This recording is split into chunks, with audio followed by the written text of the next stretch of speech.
I had no trouble with the I audio. didn't watch it, but I heard. From last night. I have no trouble. I heard everybody. Okay. See, I don't understand that. The only person I'll use that the nobody ever bathroom. uses is Dave. I don't care what kind of sound. It's gonna go on. Yes, speak Oh, up. dear. Yeah, he's very, Just very it is, soft. it's also, it is You got a quote for any sound? 70 grand. 7-0. 70. Do you know how long it's been since the first system, well, the FTR was put in? It's probably 17 years. Not the camera and. Oh, no, oh, not the camera. I'm Right. talking about everything. Yeah. Hey, yeah. You know what, I wonder if Charlie makes replacement to that nurse at 6:30. Not that we can't proceed with that in engineering, the only thing we can't proceed with is an attorney. So even for the first one, we can't have Charlie's phone number. He might not have known it was 6:30, Charlie, you know, he might think it's 7. just making sure you know the meeting starts at 6:30. Oh, I just texted him, saying, I wondered if Ray told me. Yeah, no, he called me on my, Okay, getting out of the car and he gave me a call. So. okay, so, just to let you know, ignore my text. Fair enough. There was a little adjustment at the beginning for everybody, the time change. Well, we're in April, we still don't know. How are you? Doing all right yourself? Been a little while. Well, the second day.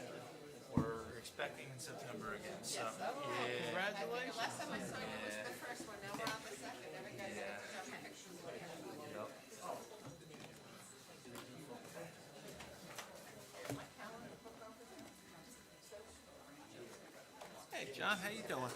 Good. Huh?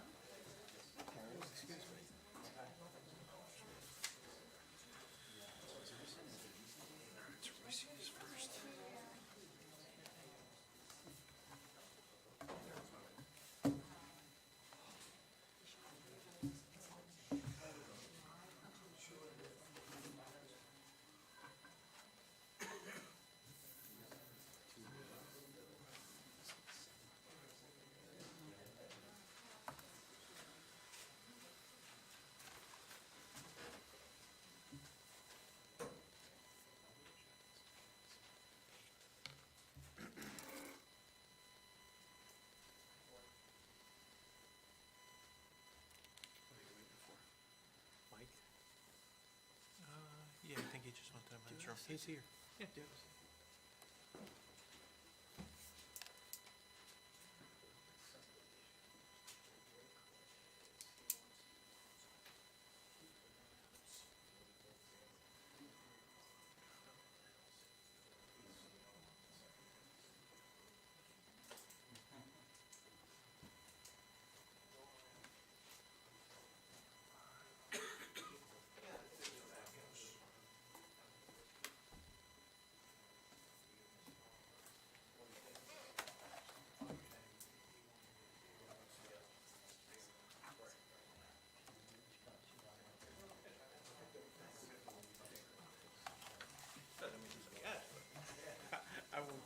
I won't discourage. I won't discourage.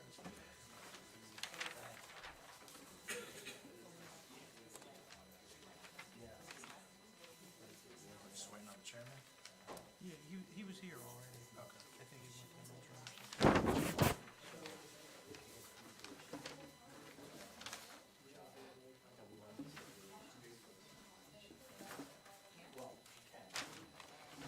I think she wants it.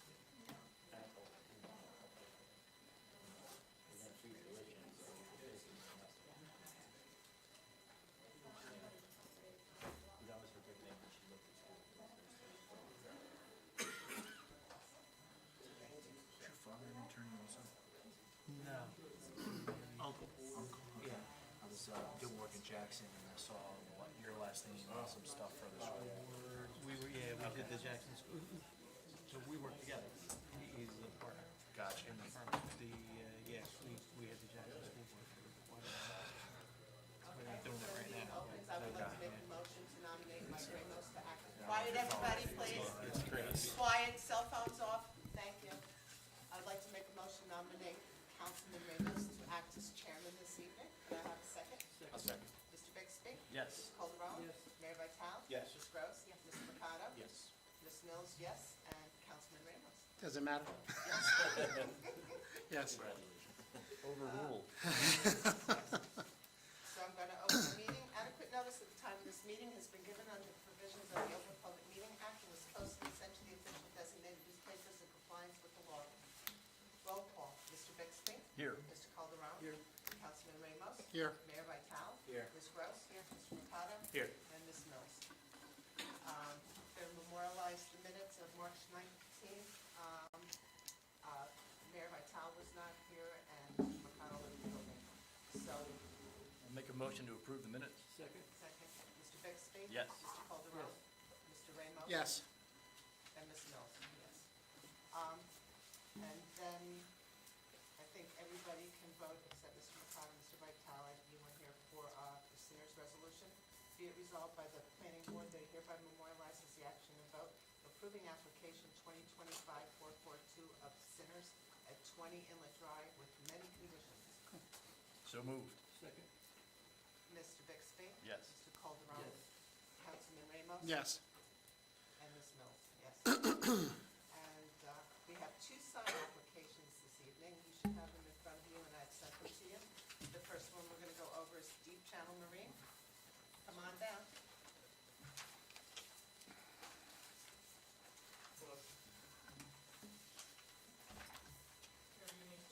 Kevin Sproviero, S is the Sam, P is in Peter, R O, V is in Victor, I E O. Okay.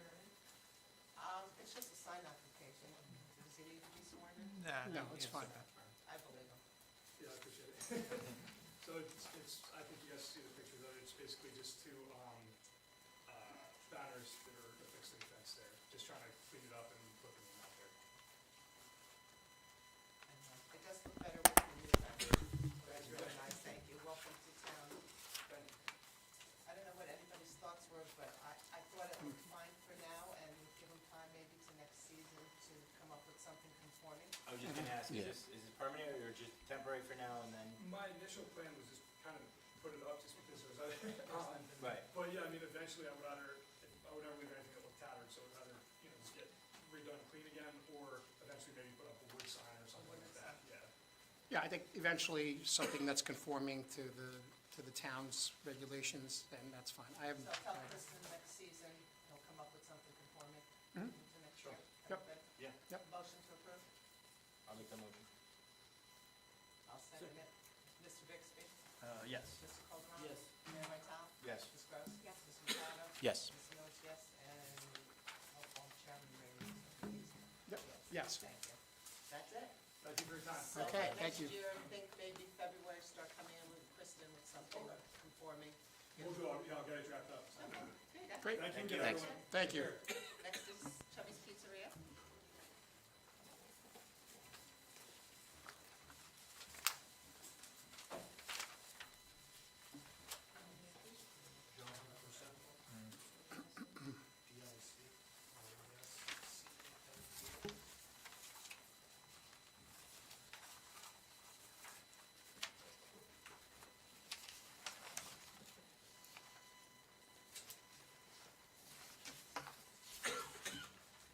Anybody want to start with their thoughts? What's our, there's a lot of signage going on here. I think it probably exceeds a little bit of what our limitations are set at. Can you clarify that?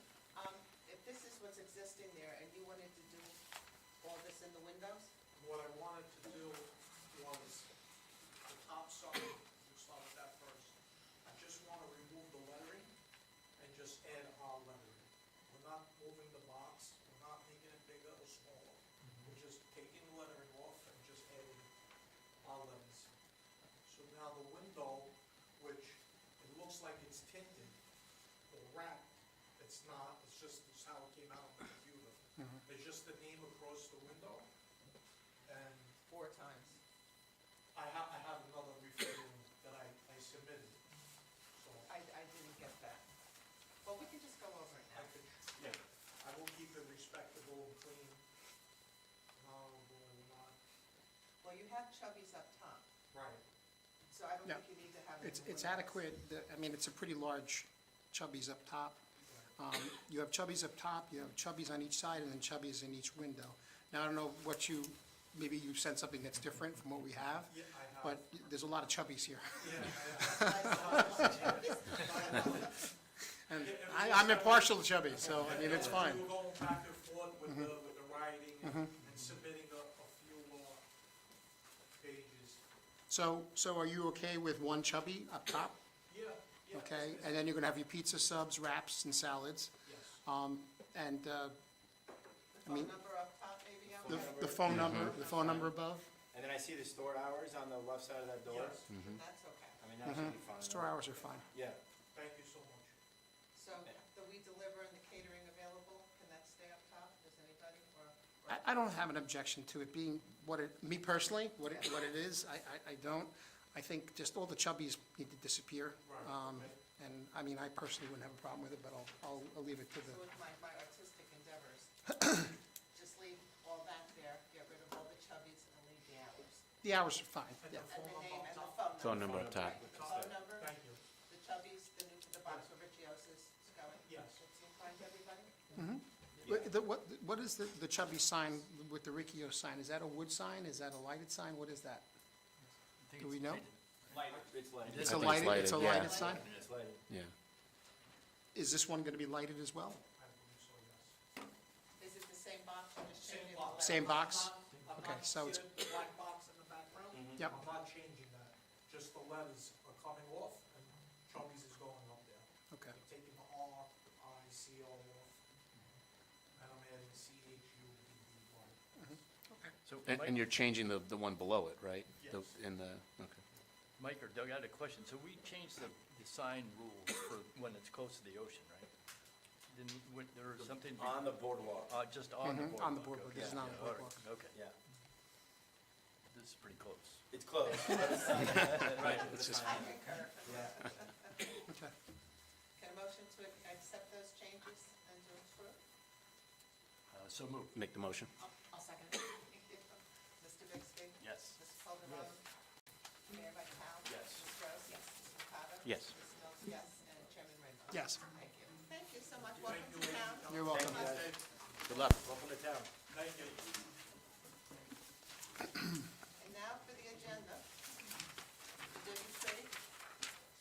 Both applications this evening are represented by Mr. Jackson. Ms. Gross is going to recuse herself from both applications. Okay?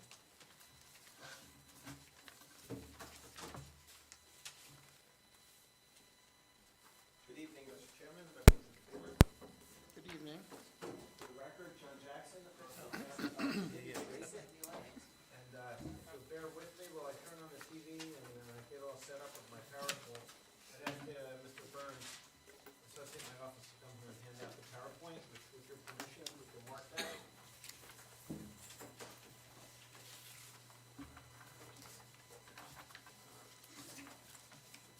Leave custom, mark that as A3, and that consists of 8 pages.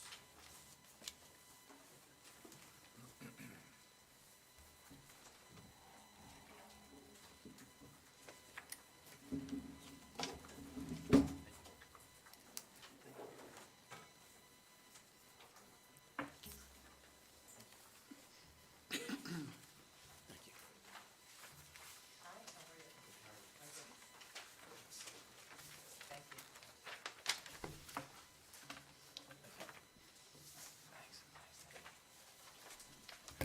So while I'm waiting for the ink to spool up and acclimate itself to my computer, I'm here with Maylin and Joe Teresi. They're the proprietors of the Divvy Tree. We would basically like to change the coffee shop that was located at 701 Arnold.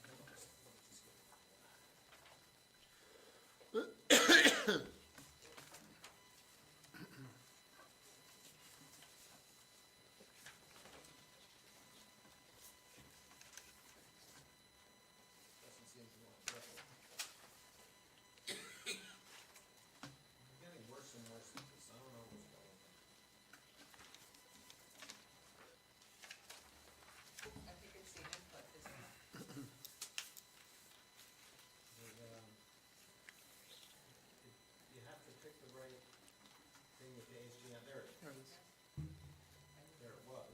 So, I had it on HDMI 2, not HDMI 3.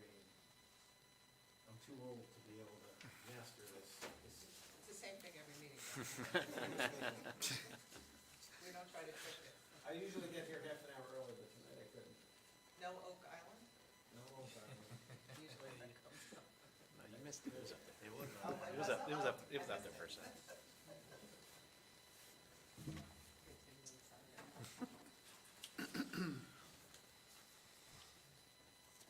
So anyway, what we'd like to do is open the Divvy Tree on the corner of Arnold and Bay Avenue. Mr. Paul Rugarber has drawn a design. It's really very simple what we're doing. We're changing the windows in the front to be garage door style windows, which it will look the same as it does in the upper left-hand exhibit. I have a better drawing up close in a minute, a photograph, an example photograph. We're changing the interior layout a little. We're located, like I said, on the corner of Bay Avenue. It was previously a coffee shop. There it is from the era. One of the interesting things about this particular location, which I never knew, even though probably years ago when the planning board had this, there's actually 5 parking spaces along this gravel or clamshell parking lot. That's where these, that's one of the questions that Mr. Sabatul's review letter had, what's the story with that parking, but, you know, that's parking for the building.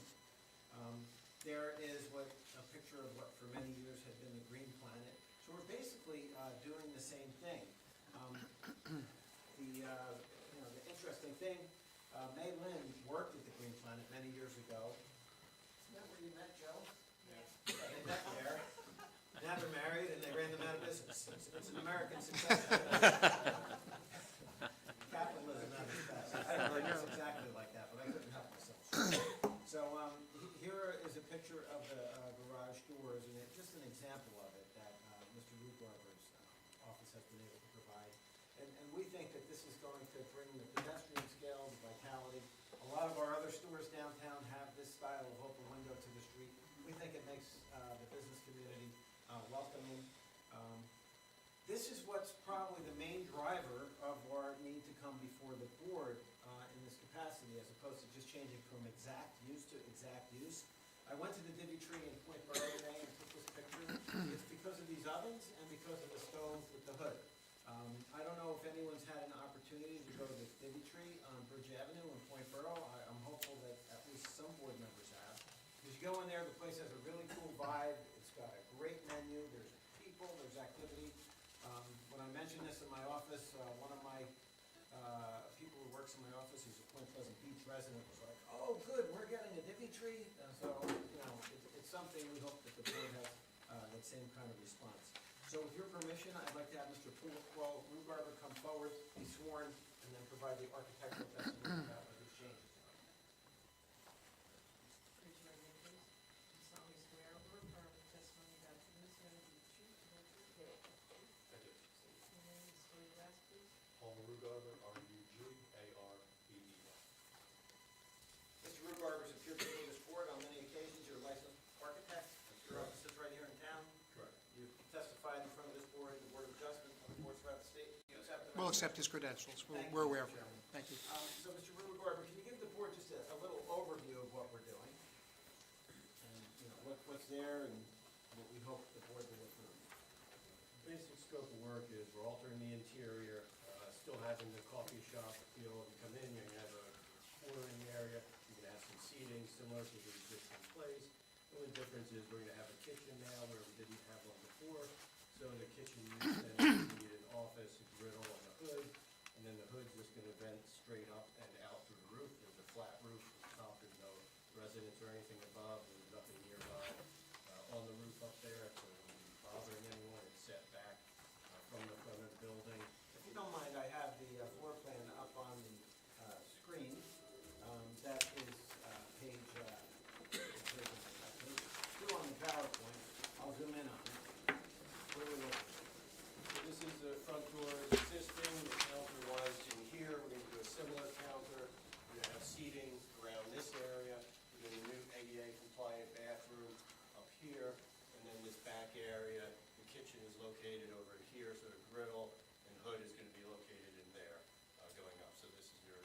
kitchen area. And same layout as before, previously you had a wall across here and just front counter.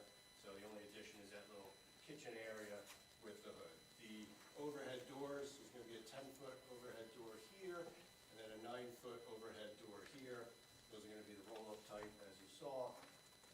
Those are really the only changes, other than changing out the finishes and location of the counter on the interior. So this picture now, that's like an example, right? That's not the Correct, exact. it would be similar to this, coming down, we're gonna have a counter across, similar to that Bam Bam Burger. You have a counter across the front of it, where there's gonna be some seating. If it's nice out, we can open them up, otherwise it's just a clear window. So you're a Point Pleasant Beach resident, and your office is right around the corner from you, right? That's correct. So you're very familiar with the downtown. Yes. In terms of architecture, will this complement the character of the downtown of Point Pleasant Beach? And if so, please just expand on that. Yeah, it's similar to what we have at Amendment and what we have at B2.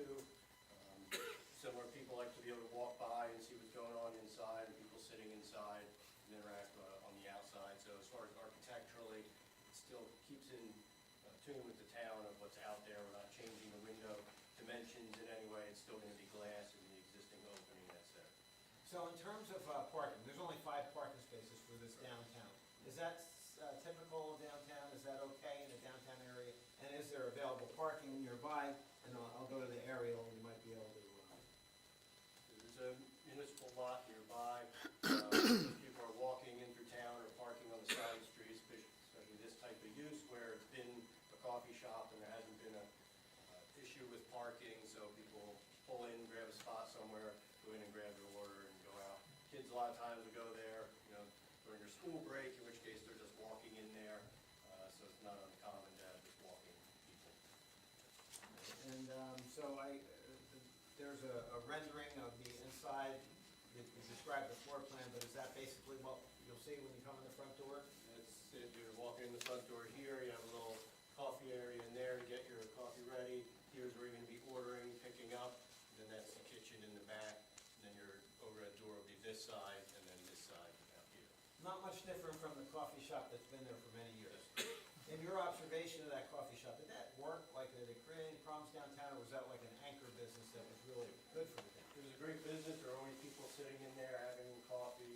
People were meeting in there. I've had many meetings going in there, so it's just a great lively place. It's a good corner, gets a lot of pedestrian traffic, so it'll be a great location for them. It is a love story, of them coming together in this one place, so I'm fully in support of it. All right, thank you. Is there anything else you'd like to add? I see you have an outline there. I kind of intercepted you, but, It's fairly simple. all right, those are all the questions. Questions of the board? I mean, I do have one. What's the seating capacity inside? It looks like just a few tables and chairs. The rendering I have is very small, and even with my glasses, I can't make it out.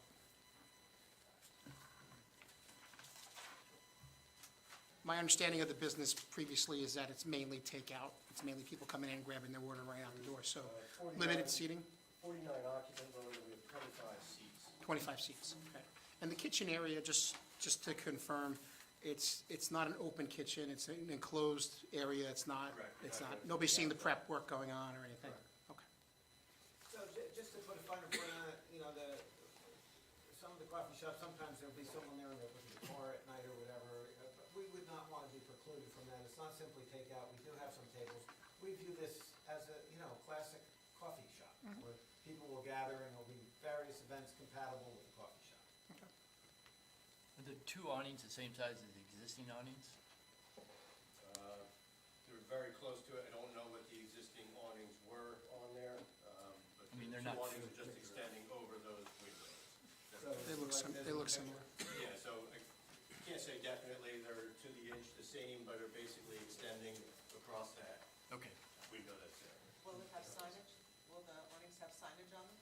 Yes, they do. And we already have the sign application approved for that. There's Adirondack chairs on day in that picture. Are they gonna stay there? Not at around the But there'll be chairs. maybe some sort of like a 2-top bistro that's a little bit more slim. Well, we'll wait. I'll have Mr. Teresa come. But we do hope to be able to continue the outdoor seating.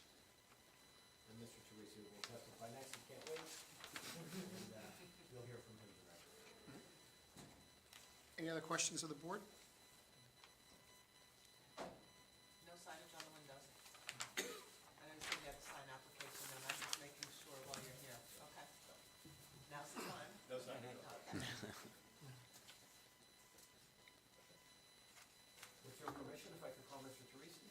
proceed. Wanna come on up, Joe? Yeah, see. Testimony that's given this matter be the truth, whole truth, and nothing but the truth. And state your name and spell your last name. Joseph Teresi, T-O-R-R-I-S-I. Thank you. All right, so you're one of the owners of the Divvy Tree, Yes, but you have a boss, what's her name? my wife Bailey. She's the boss I work for. Cool, can you tell the board the story about your logo, and, 20 seconds or less, let's not spend a lot of time, but it's cool. The tree is native to Aruba. I spent a lot of time there growing up, my grandparents and family. It's our first vacation.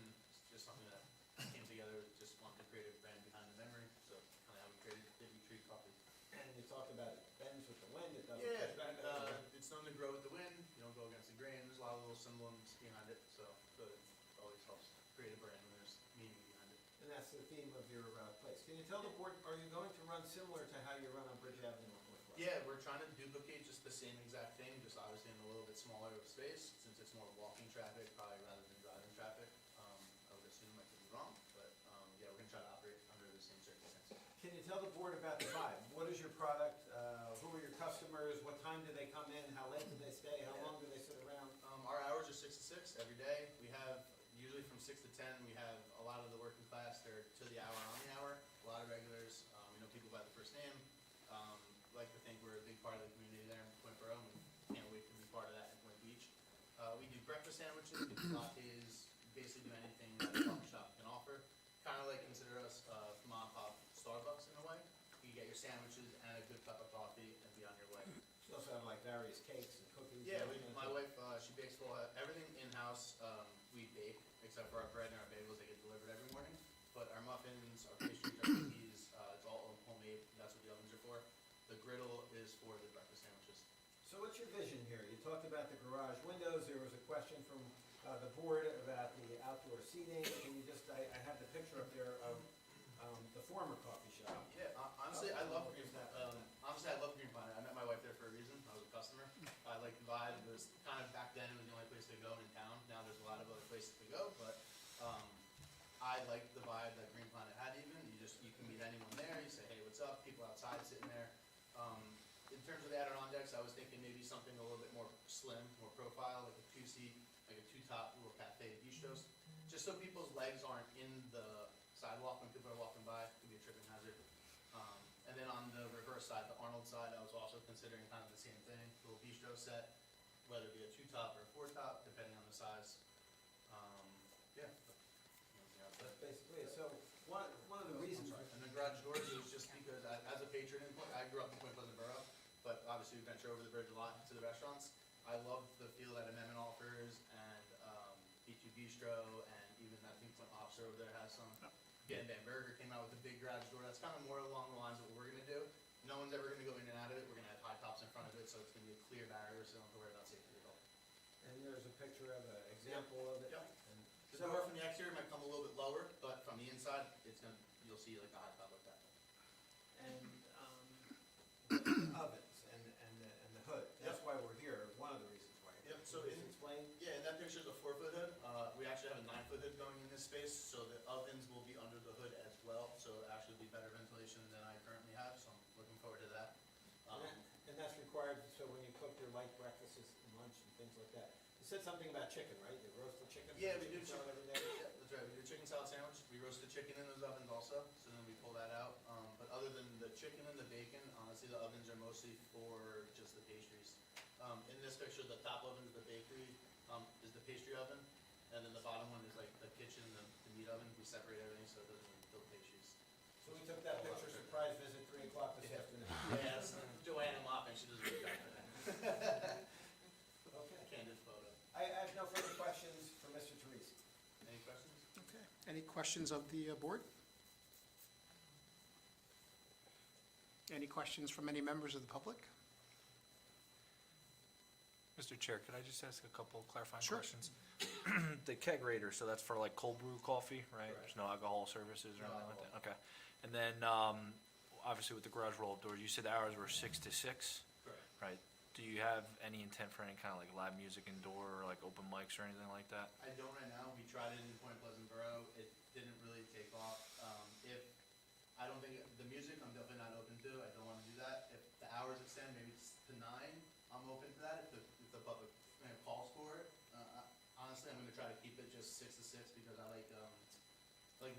consistent between both stores. I don't wanna confuse people, like So what's just- open for what. So just to put a fine point on what we're asking for, his business plan right now is 6 to 6. We're not seeking to limit our hours.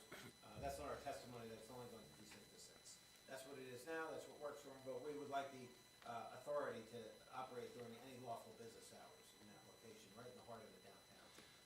I'm sure the mayor would like to see on certain nights a coffee shop open till 10 o'clock at night, like on 100%. and that kind of thing. Yes. But also, in the summer, we have so many restaurants, which Well, is that's the thing, different. the Yeah. sun, and it really goes with the sun, like Yeah. coffee, it's really like, that's how people drink coffee. BYOB, and you go and you have a couple, and Yep. you wanna stroll down and get a cup of coffee before you go home. Yeah, if I may, believe it or not, people are actually moving away from the alcohol scene and moving, they still want the same feel, but they wanna move away from the alcohol, so I like to provide a safe space also like that, like a good hour. That's why we did it originally, didn't really work, so we cut it back in the borough, it's not really your walking town, so the beach I'd be open to it, but it's a good spot. There's so much to do. And then just Yeah. a few more quick ones. So, can you just talk about your operations as far as like trash, storage, collection, and kind of how you operate in Point Borough and how you envision Yeah, operating sure. here? Borough, we have a trash dumpster, it gets picked up twice a week. I plan on doing the same thing. There is 2 dumpster pads on the property. I talked to the landlord and Prompt 13, I believe I'm gonna share a pad with them. I'm gonna have a trash dumpster there. I was planning on I use municipal at Borough, but because like how they pick it up at the curb and where I'm gonna store it in the in the pad, I don't want my staff to have to drag it to the curb. So I'm probably gonna put a recycling dumpster there as well, so I'm gonna look to get that picked up once or twice a week. But that's all in the gravel lot behind the No, building? it's in the public, sorry, it's in the Valentine. public, there's 2 pads, like right, one there and one there, I believe. That's the public lot, right? So there's 2 pads, there's white vinyl fences up now, if you drive there currently. Okay. There's current pads. Okay. And then, the last one I'll just note with the cafe seating, obviously that would be something subsequent, that would be, subject to application to zoning and then borough council, so. I have to apply for that, correct? Yes. Alright, cool, so the Yep. borough, I do the same thing, is it through the police department in the borough, is it through? It's different here, yeah, it goes to the zoning officer and then eventually to mayor Okay, council. alright, so when I'm ready, then I'll cross that bridge. So the big part of the application is the need for a parking variance because they're adding the kitchen component with the indoor seating, so I think everyone that's familiar with town, there is the public lot right adjacent to this, there's all on-street parking, so, I mean, I think the requirement is 7 if you calculate off the floor area, 6 if you count it off the seats, and, they have 5, so, I mean, it's not something atypical for this corridor in this part of town, so, that's all I have. Any other questions of the board or the public? All right, is the board ready to take a vote? Yeah? I think it's a wonderful addition, not staying in coffee shop. Thank you. I guess I'll make a motion to approve. Sure, I'll second that.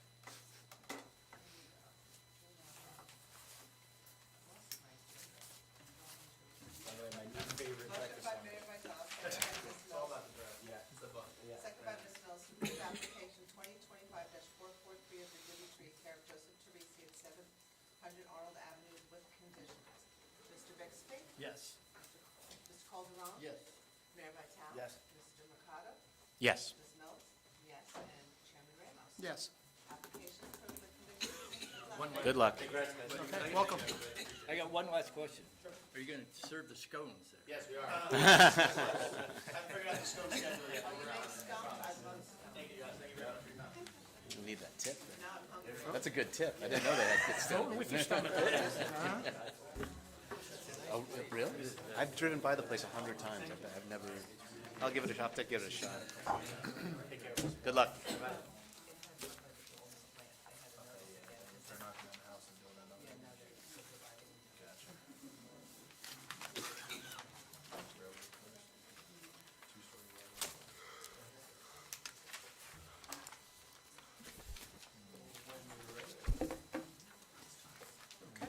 Thank you, Councilman, Chairman.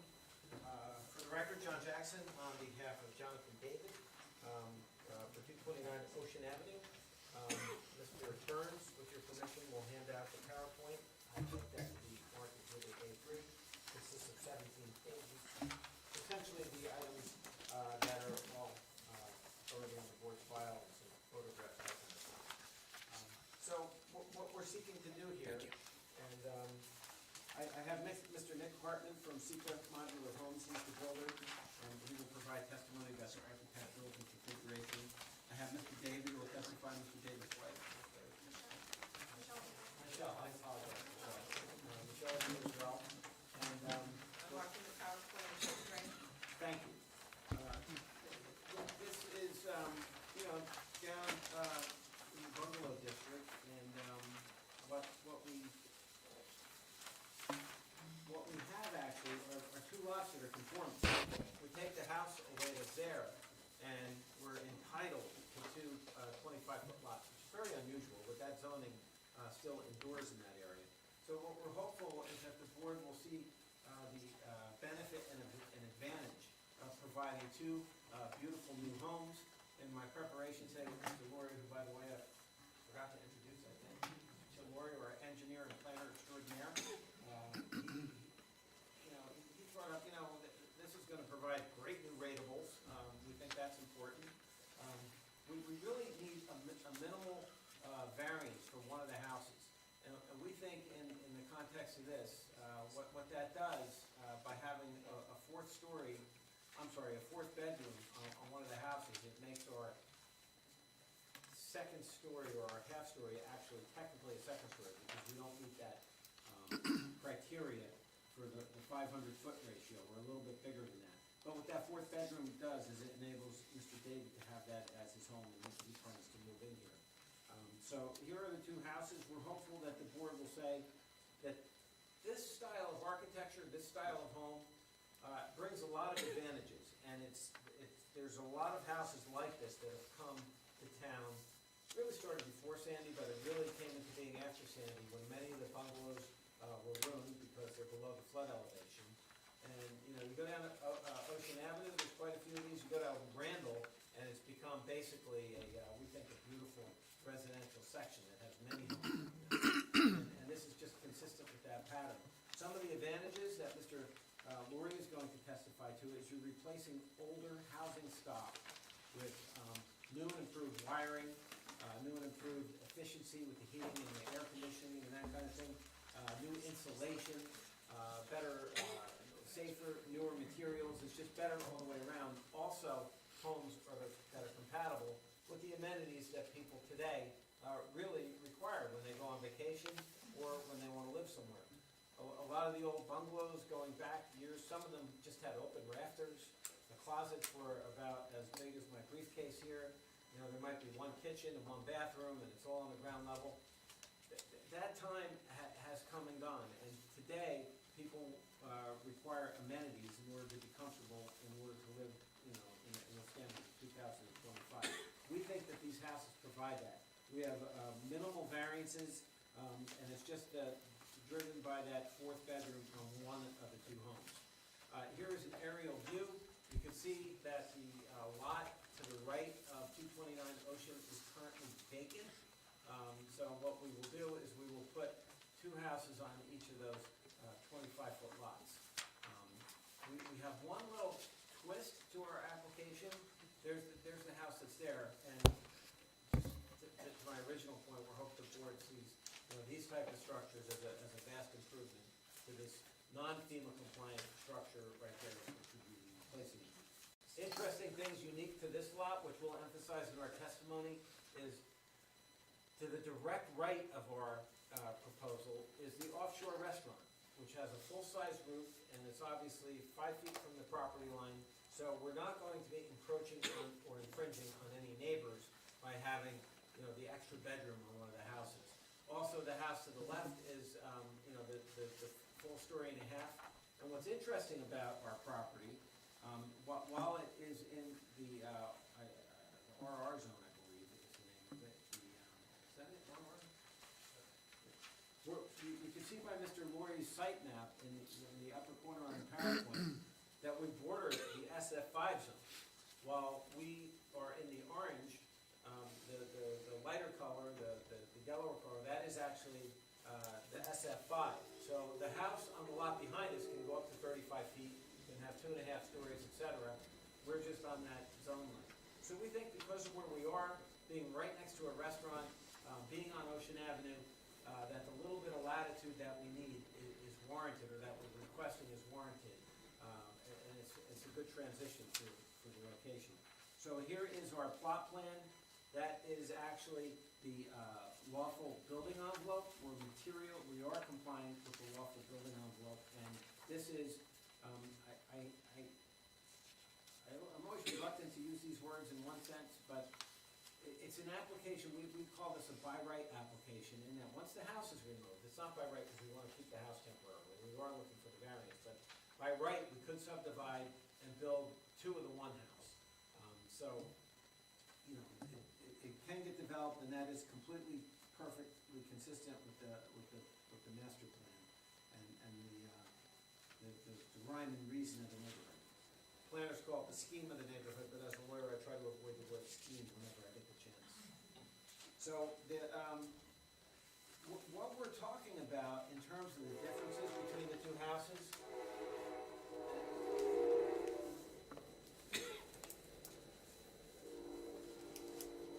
Mr. Laurie and Mr. Hartman, but I just point this out by way of opening. What we're talking about, the one house that will have the 4 bedrooms, that's going to be our client's home. See the 1, 2, 3, 4, 5 windows along the side.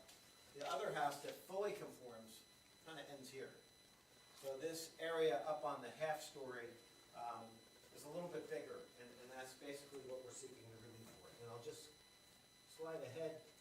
I wish I had put them side by side. I did not, but as I scroll down, bear with me. There we go. This is the one that conforms. So, you know, we would submit, it's not really a material difference. Remember the other one had different windows that came out here? That's because it's actually this part of the house is coming out further this way. It's using up more. The architect and the engineer can do a better job explaining it than me. But that's what the main difference is. And we think, again, being next to the offshore restaurant, commercial, right up against the SF5 zone, these elevations on these houses will not be noticed. So what Mr. David is going to ask in connection with the approval, and what I'm going to ask on his behalf, is the ability to keep the existing house while we build the house on the other lot to the east. He has to do that to make this all feasible and compatible. So what we would propose is that we would offer a bond for the removal of the non-conforming house that would remain, and that no CO would be issued on the new house until the other house is removed. So that the house could stay there, he could live there, and you know, the house would remain, and then when the new house is built, before the CO is issued, the other house would be demolished. Ordinarily, you demolish the house or get rid of it before the subdivision is what we call perfected. In some instances, you can bond for it, but this is what we propose to do to make this whole thing work. So thank you for indulging my very long-winded opening. Hope it's pointed the direction and the things we're going to be asking for. And with your permission, if I can call Mr. Nicholas Hartman, he is from Seco Modular Homes. He is essentially the designer and the builder of this place. Okay, Mr. Ramos? That's fine. Thank you. So, Mr. Hartman, come forward, please, this morning. You solemnly swear or affirm the testimony that you this matter will be truthful and true to nothing but the truth. I do. Spell your last, please. Nicholas Hartman, Hartman. Thank you. Good evening. Mr. Hartman, who is your employer? Seco Modular Homes or Seco Industries. Have you built lots of houses like this? Yes, as a company, we've built over 1,500 homes in Ocean and Monmouth County. We've built plenty of homes, I want to say at least 60 plus, at least here in Point Pleasant Beach over the years.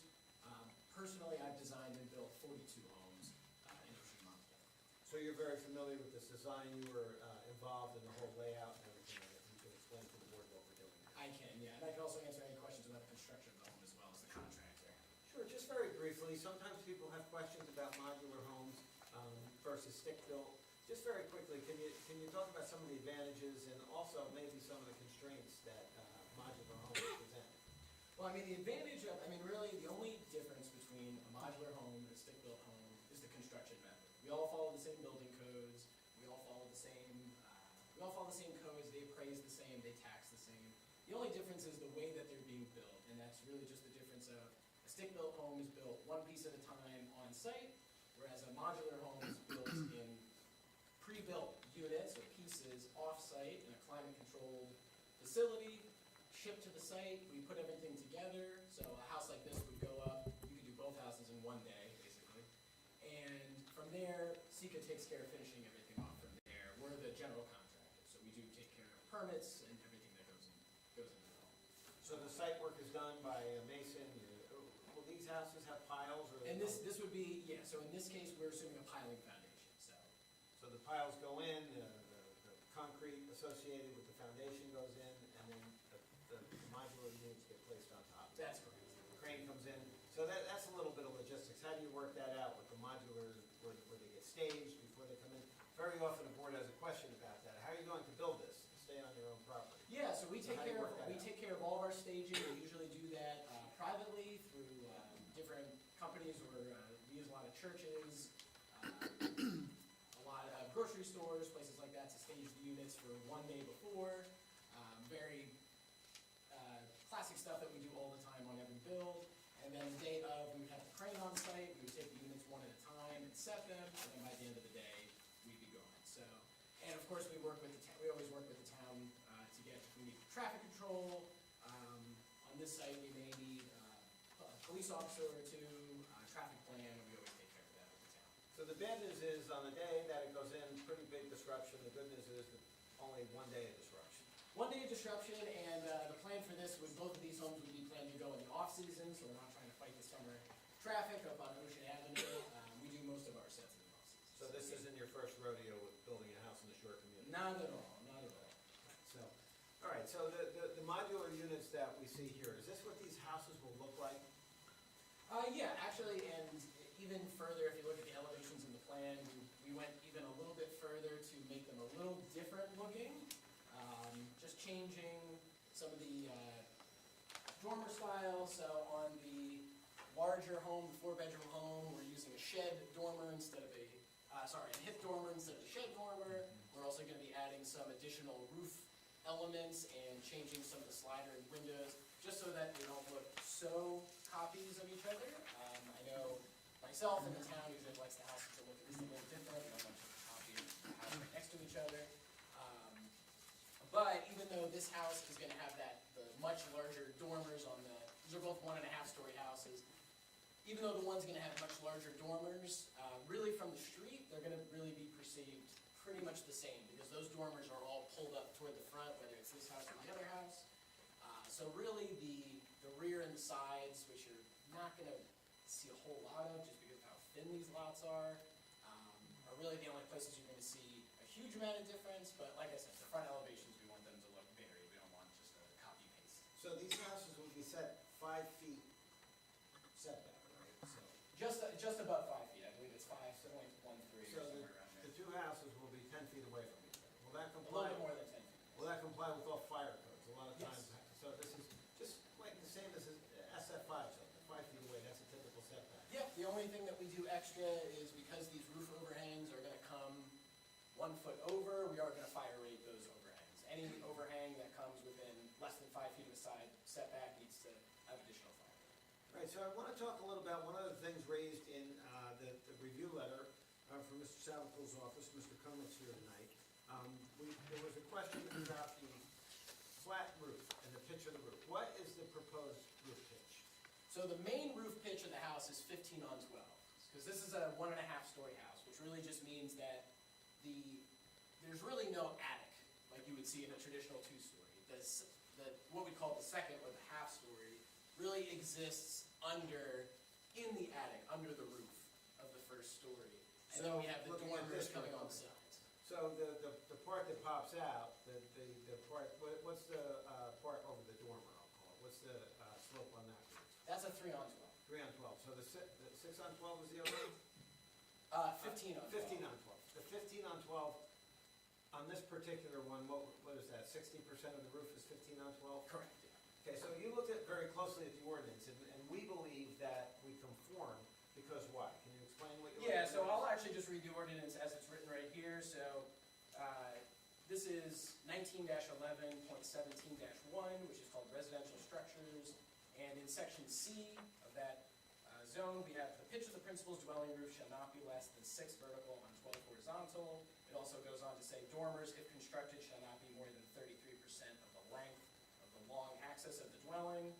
However, there's right after that, you'll see the following are exempt from these limitations. In other words, there's a class of structures that don't have to comply with that. That's correct, yeah, there's a So- class of structure that would be exempt from that 6 on 12 limitation. Which is what? And we're really not concerned, there's 4 of them actually, well, one of them's reserved, so there's really 3. But the only one we're really concerned about today is number 3, which would be all homes with 2,500 square feet or less of floor area, excluding in determining whether the floor area is 2,500 square feet or less. We exclude decks, external stairs, unheated porches, detached garages, garages in any uninhabitable area under the first story, which is what we have here, all other floor area in any uninhabitable area under the first story, and uninhabitable areas in the attic. So I know that was a lot, but really what that boils down to, the way it's written, is that if your floor area is 2,500 square feet or less, then you would be exempt from those rules. Now, these houses that we have today, the 3-bedroom, the smaller, comes out to 1,372, and the 4-bedroom comes out to 1,932. So both of those are pretty well under the 2,500 square foot limit. So these houses are under the limit that would trigger the requirement that the roof be 6/12. That's correct. So the way this is written, we would be exempt. So, I don't know if you want to pause here and run that by Mr. Cunliffe and Mr. Montenegro, but we don't believe we need a variance for the roof pitch. And I'm going to get into the aesthetics of it in a minute, because we think with that A-frame and the way it's built, it doesn't violate the principle behind that, but we also don't think we implicate the letter of the law. I don't know if you want a copy of that to look at now, but we think we're exempt from that 6/12 requirement. Mr. Montenegro, or you want to comment on that? I have to take a look at it, actually. As I say, I do have a printout. Yeah, and was there a calculation provided on the modular plan to that effect with all these numbers that you're presenting to the board? Just those floor areas? Yeah, just the actual habitable floor area excluding all the decks and all the other, is that actually? No, they were calculated from the floor plan, but they're not written directly on there. Well, it's not self-generated. You want to- Yeah, I mean, it wasn't really something that we thought we would even have to show, only because we kind of knew we were exempt from this rule ahead of time. But I would be happy to show calculations for that. So the bottom line is we're not seeking a variance for that. Because our square footage of living space, I'll paraphrase it, the ordinance gives a definition. Is it fair to call that living space? So they call it total floor area. It's not technically the same as living space, but since they're taking away garages, porches, decks, and stairs, in the case of this house, it really only counts the living space. And ours is what? Under 2,500 square feet, so 1,372 and 1,932. One, because we have different floor areas on each of them. The other house has the bigger, one more bedroom. Yes, correct. So if I could move on, I don't know if you want them to weigh in on that now. Yeah, I think we're still mulling it over. It would have been Okay. nice to maybe be given a little bit of a heads up in advance of the hearing that that was going to be something that was presented, so we could have confirmed that. But we'll mill it over, and Mr. Jackson can continue to present the application If for I the had board. a chance to go and do something over that I messed up, I wouldn't take that. Yeah, So I apologize. yeah, I mean, Charlie, I actually emailed Ray yesterday, but he yeah, Ray's on vacation, so. I even get a later, I'm on vacation. All right, so All we right. tried. We'll continue, and if any questions come up, we reserve the right to go back to these guys to Okay. just confirm. Sure. So one of the things, if we were asking for a roof pitch variance, which is, a relief the board could grant, we talked to the aesthetic and the architecturals and the reasons for having a roof pitch. I think there's a couple. I would propose that a major reason for it is an aesthetic. So can you just explain the elements of this aesthetic and why you think we have like a nice streetscape where we don't look like a shoebox? Yeah, I mean, the number one thing we wanted to do with this design, and when I was working with the David family, we even went over this too, is we didn't want it to be, a lot of the times when we have these raised up houses, whether they're 1, 1.5, 2 stories, is a lot of the times, even in my own opinion, they get a little overbearing onto the street, onto the sidewalk. So what we wanted to do here is we wanted to definitely step everything back as we go up. We don't want these buildings to feel overwhelming. We don't want them to feel intimidating. lot of nice open space at ground level, right? We don't want it to feel like you're walking and there's a monster coming up over the sidewalk. Other than that, yeah, I mean, obviously at 14 feet wide, you're a little limited with what you can do. So this just gives us a nice vary in roof pitch. We don't want it One to minute, be you said so- 14 feet wide, on a 25-foot lot, honoring the 5-foot setbacks, that only leaves you with a 15-foot building envelope, right? Yes, we're actually 14 foot 9 inches tall. Okay, so you said, that's why you said, well, we're working with 14 feet. That's We're all working right. we're working with less than 15 feet, so we really need to do everything we can to make these not look like a big box. It's just gonna be sticking on the side of the road. All right, thank you, please continue, sorry for interrupting. Oh, no, not at all. So yeah, I mean, the varying the roof pitch is kind of inherent to the construction, because once again, this is a 1.5-story house, so it has to, you can't really get, if I didn't have this main roof line here, technically at that point, you're kind of getting more toward a 2-story house. So the idea is that Cape Cod style, one, is gonna help follow the zoning code, which we have to do. But two, the Cape Cod style, that 1.5-story style, is also really indicative to the history of New Jersey, colonial homes, Point Pleasant Beach, really all the shore towns that we have, whether it's Lavallette, whether it's Yellowking, Mayhead, Point Beach. This style really always stays around, even though there are a lot of more modern styles coming around. Never really goes out of style. It's always going to be appreciated in the shore town. All right, so you have the A-frame, that's what you said is the roof line, and we have the roofs above that. Now, in these particular properties, you're not going to see much from the side, right? The side views that we're showing from the street, you're not really going to see much, I don't think. Yeah, between a 2.5-story building on the right and a 1.5-story building on the left, which is going to be the same height, so, because these guys over here, I can't promise that they're at the height limit, but I would bet a pretty good dollar that these guys over here are at their height limit. Yeah, the sides of the house really aren't going to be extremely visible. Those front faces are really going to be a lot of what you see. And can you just, real quickly, the materials that we see in the renderings, how will these be built? How will it have some character and quality to it? What elements and what materials will you be using? I mean, the biggest thing is going to be varying up the siding, which, once again, we don't have a huge face to work with, but making sure that we can get different siding styles, different gutter styles. You'll see on our elevations, we're probably going to go ahead and do different grill styles on these houses to make them even a little more different, so they're not so the same. Varying elevation, meaning we're adding a lot of depth with 1, 2, 3 levels of depth on that elevation. We're going to be really not leaving a lot of any unexposed material. We're going to be covering it all with nice white AZAC, composite decking, nice white vinyl railings, nice white trim on every single window and door. So we're really going to be making these things look really nice for the street and for everybody who's walking down Ocean Avenue. All right, thank you. Those are all the questions I have for Mr. Hartman, unless you want me to go through the floor plan and the layout, that kind of thing, but they're self-explanatory from the plan. Where are the utilities in these buildings? The utilities, the furnaces, I guess, hot water? So these two houses, well, there's a little difference between the two. So the larger 4-bedroom is going to have one furnace. I'll start with the furnaces. We're going to have one Why don't we furnace. start with the air conditioning unit? Yeah, we can start with the air conditioning unit. So both of these are going to have their air conditioning units up. They have to be raised up out of the flood zone on the rear of the homes. You can see that on both elevations. As far as our larger of the two, which is going to be that, we'll call it the 4-bedroom, it's going to be on 14.01 lot. That's actually going to be designed right now to be a 2-zone. So that's going to be one furnace in the second floor, half-floor area, and then one furnace is going to be hung from the joists of the first floor in the garage under the home, and that's, of course, going to comply with FEMA regulations. Does that answer your question, Mr. Calhoun? Sure. Yeah, on the smaller one, we're only going to have one furnace, because it's a smaller house, we really don't need to go crazy with the furnaces, and that one will really just be in the attic of the, really behind, when you see these dormers here, it's going to be in the attic section behind those dormers where they end. Okay. Any questions from the board? So you talked about the overhangs for the, so they're within the 15 feet limit, right? They're not going into the setback? Well, the overhangs are by zoning usually allowed to enter the setbacks. Roof overhangs up to, I don't remember if there's a limitation on how long they can be, I believe there is. These are only 12 inches.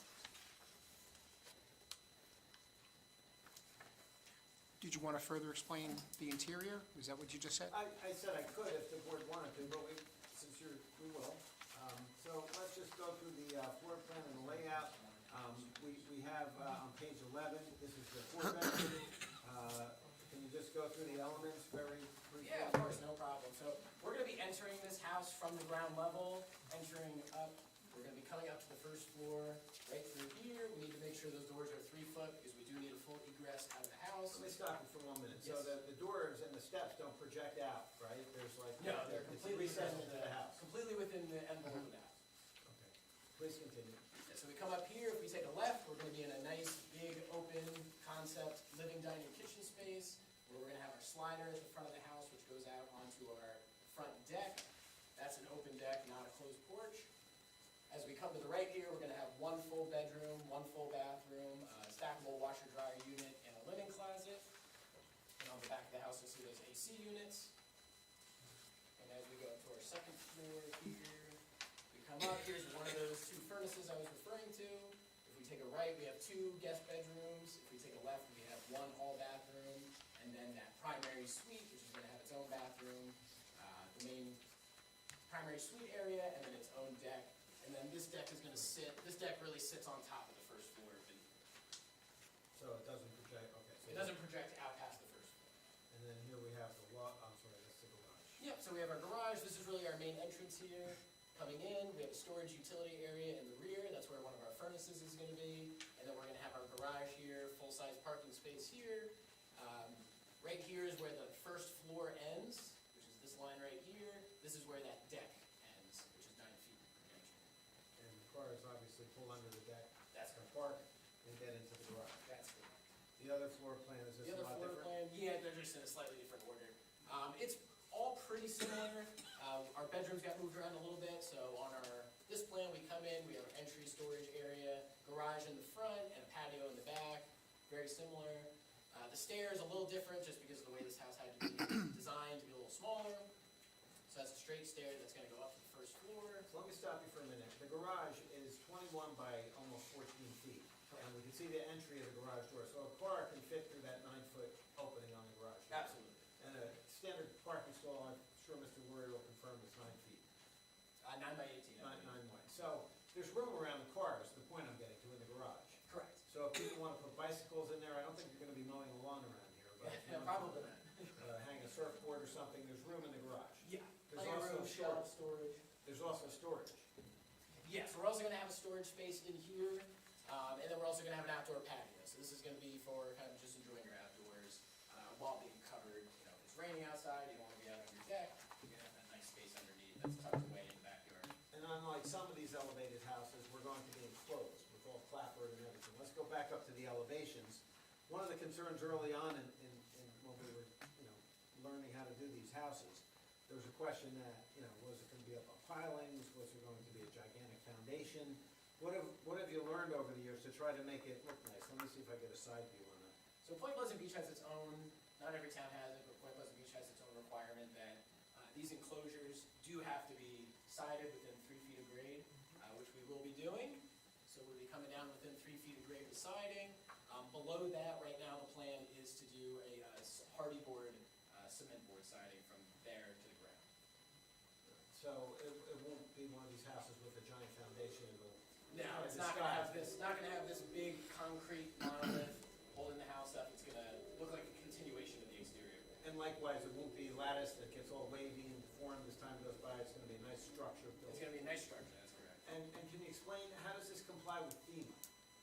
We're in a flood zone here, of course. Yeah, we're in an 89, so the biggest FEMA compliance we have to work with is making sure that all of our living space, and really every part of the house that isn't waterproof or water resistant, is gonna be up out of that flood zone, which we are well above here. So our BFE is at 9, our first floor is 5.5 feet above that, and then obviously we still need the floor joists to be out of that zone as well, which we are well within. So this will be a fully FEMA compliant home. The walls will be built according to code. You don't have to have breakaway Correct, we're not in a PE zone. So there'll be vents, et cetera, so the water comes in, the water goes out, and Yes. there'll be no damage. Now, It's even gonna be full flood now. the mechanicals, they'll be up above the design flood elevation. That's correct. So you have the DFE there, we also have a DFE in Point Beach and everywhere else, right? So I think that's That's another 3 correct. feet. That's 3 feet in Point Beach, yes. So 3 feet all- of freeboard. All the members, all the duct work, all the utilities, they'll all be above that. That's correct. All right, so let's go back to the floor plan. John, if I could just ask a question about that and then also interject regarding what was presented a little bit earlier. So mechanicals, are those, you said they're gonna be elevated, are those gonna be internal to the structure in that first story at grade, the non-habitable story where the garage and storage is, or is that gonna be external to the structure? The furnace are you referring to? Any mechanicals that need to be elevated I above? mean, any mechanical, the only mechanicals that are gonna be on the exterior of the structure are gonna be the AC condensers. And are those in the side yard area or are those behind the Those are structure?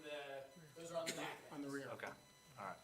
And then just to go back to the discussion earlier, so I think Mr. Savakul cited 2 variances in his letter. So the one that you talked about with the exemption for the roof pitch, so that's 19-11.17(1)(c). So it does say for structures under 2,500 square feet of livable area. So looking at their one plan here, their first story, so that first elevated story is about 70 by, we'll call it 15 feet, it's actually 14 feet 9 inches, that's just under 1,050 square feet.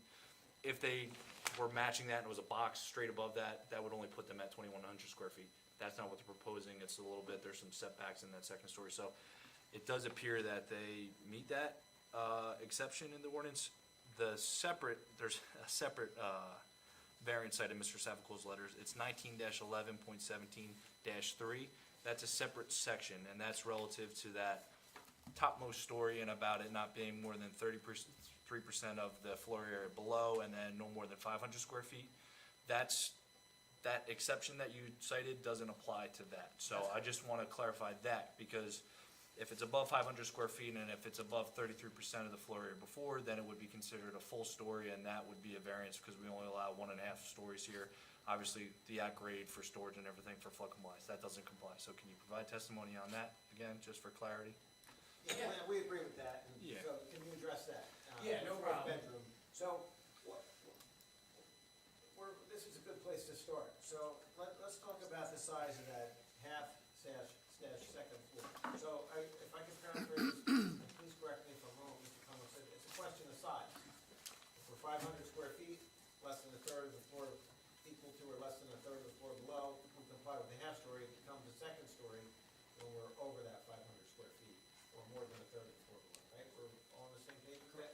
So, this one complies, we're looking at. So just describe what we're looking at, and then we'll compare it to the one that does not comply.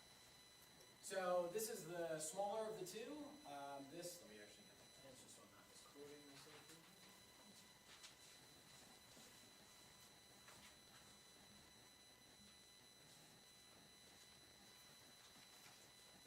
All right, so the first floor is gonna be 70 feet by 14.9 inches.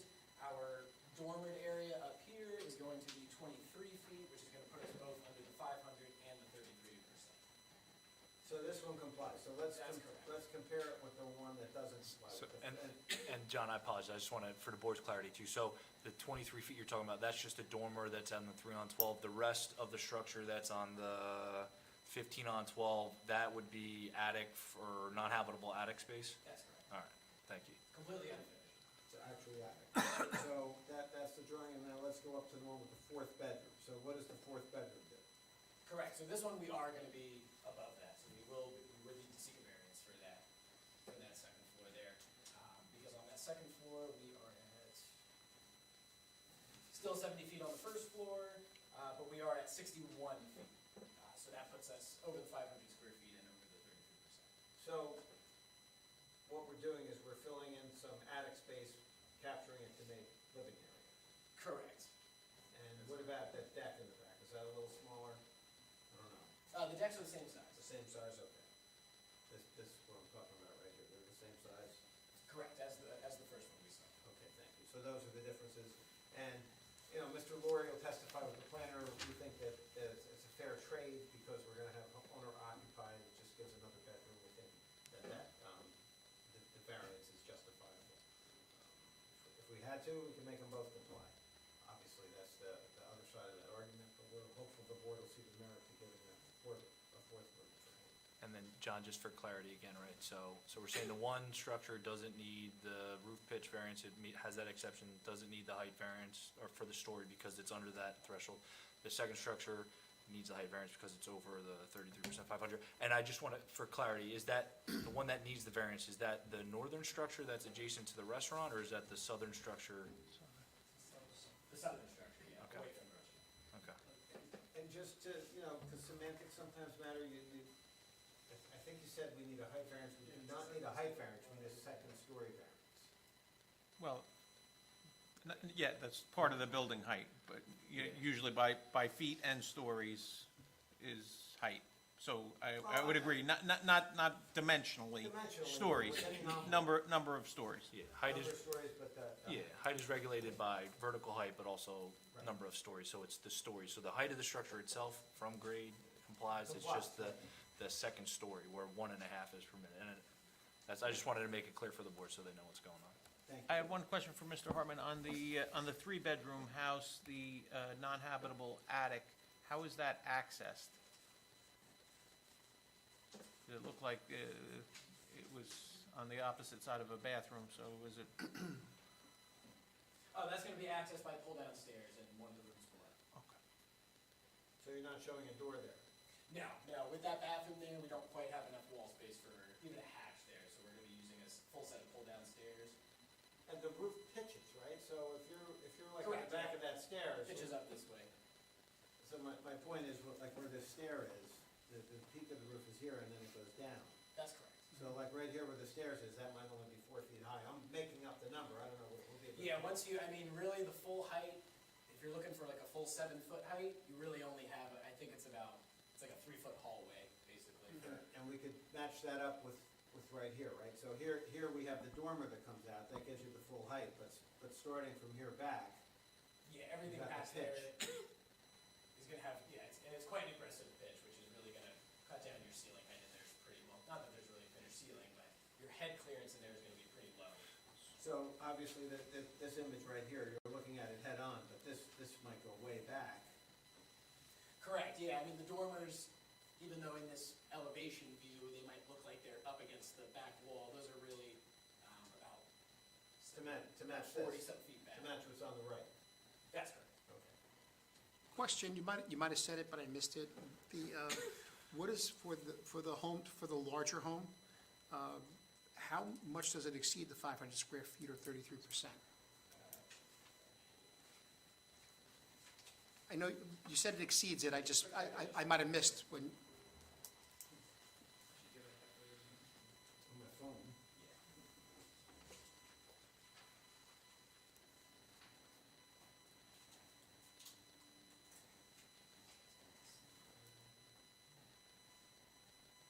So we're at 87.14%. And what's the total square footage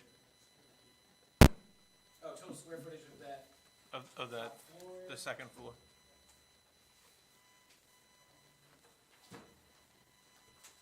it shall not exceed 33% or 500 square feet. So my question is, how much does your proposed structure exceed it by? 899.75, you can really round it to that number. So 900 square feet where 500 square feet is permitted, so you're 400 square feet over. Yeah, but I believe the 33% rules on that one, just because of the, because I think the 33% is less than the 500 square feet. Okay, When you do the math. whichever one is less, gotcha, Yeah, gotcha, whichever one is gotcha. So it's basically double the capacity that's allowed. A little more than double maybe. Yes, it's the 89 versus the 33. Okay. And if I could just, I want to double back on something. So I think Mr. Jackson discussed a possibility of posting a demolition bond and so that the homeowner could live in the existing dwelling while building the second dwelling, and then at time of CO, they demolish the existing and then move into the second dwelling on the north side. But I heard testimony that the 4-story bedroom, which was larger for the applicant, for their use to live in, is the southern structure. So can you kind of clarify that? I could clarify that. One of the reasons is also, they could live there, but the main thing is, you have a mortgage on one lot. You take the house down, subdivide it into 2 lots, the only way you can really swing this, for lack of a better term, is to build the first house and then knock the second house down. My client will explain that a little further, and also live there and be able to use the house. But his intent is to build the house with the 4-bedroom on the southern lot and Yes. move there after the house is demolished, so he's gonna live somewhere After it's else. demolished, I think he would sell the house on the north end, on the north side, while he builds his house on the southern end. And one of the things we discussed in the prep meeting that I'll also put out there, we would agree as a stipulation, because of this unique circumstance, not to rent while any of this is going on. So we won't have any tenants in there doing this, it will only be the homeowner. Now, I know that, that gets a little sticky sometimes, but under the circumstances here, because we're building, it's under development, this unique accommodation, I think that would be something that would be enforceable, and we would offer that up. So your client's gonna live in the smaller home? He'll while- use it, And will live in it while the other home is being built, yes, and then he's gonna upgrade? yes. Okay, got it. And We have another home now, so Oh, okay. we lived there during summer, we lived we'll get to your testimony. Usually, No. somebody yells at you when tonight it was me. I'm just filling in tonight, so. So those are all the questions I have of our builder. Any questions on the board? The deck on the front of the home. Yeah. Where are those decks gonna come, like, in the building envelope? Are they right up to 5 feet of, These ones front up yard? here? Yeah, right there. I have to look at our plot plan. Mr.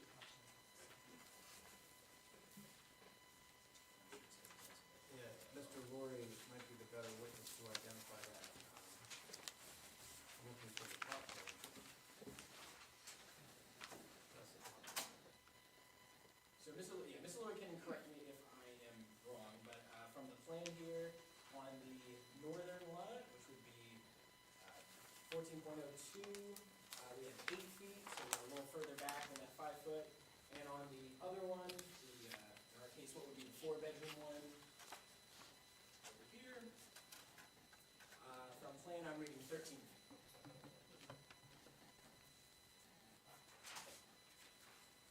Thank you. With regard to off-street parking on both facilities, I'm assuming it's two cars? One in the garage? Mr. Laurie will Mr. testify that Laurie, we meet the ordinance and RSIS requirements, Okay. and he'll explain that. Any other questions? Any questions from the public? First, Shelley?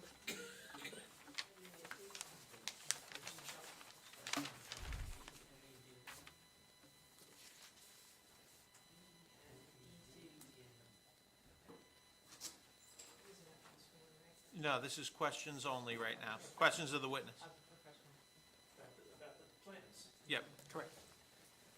I have a concern about houses. Well, hold on.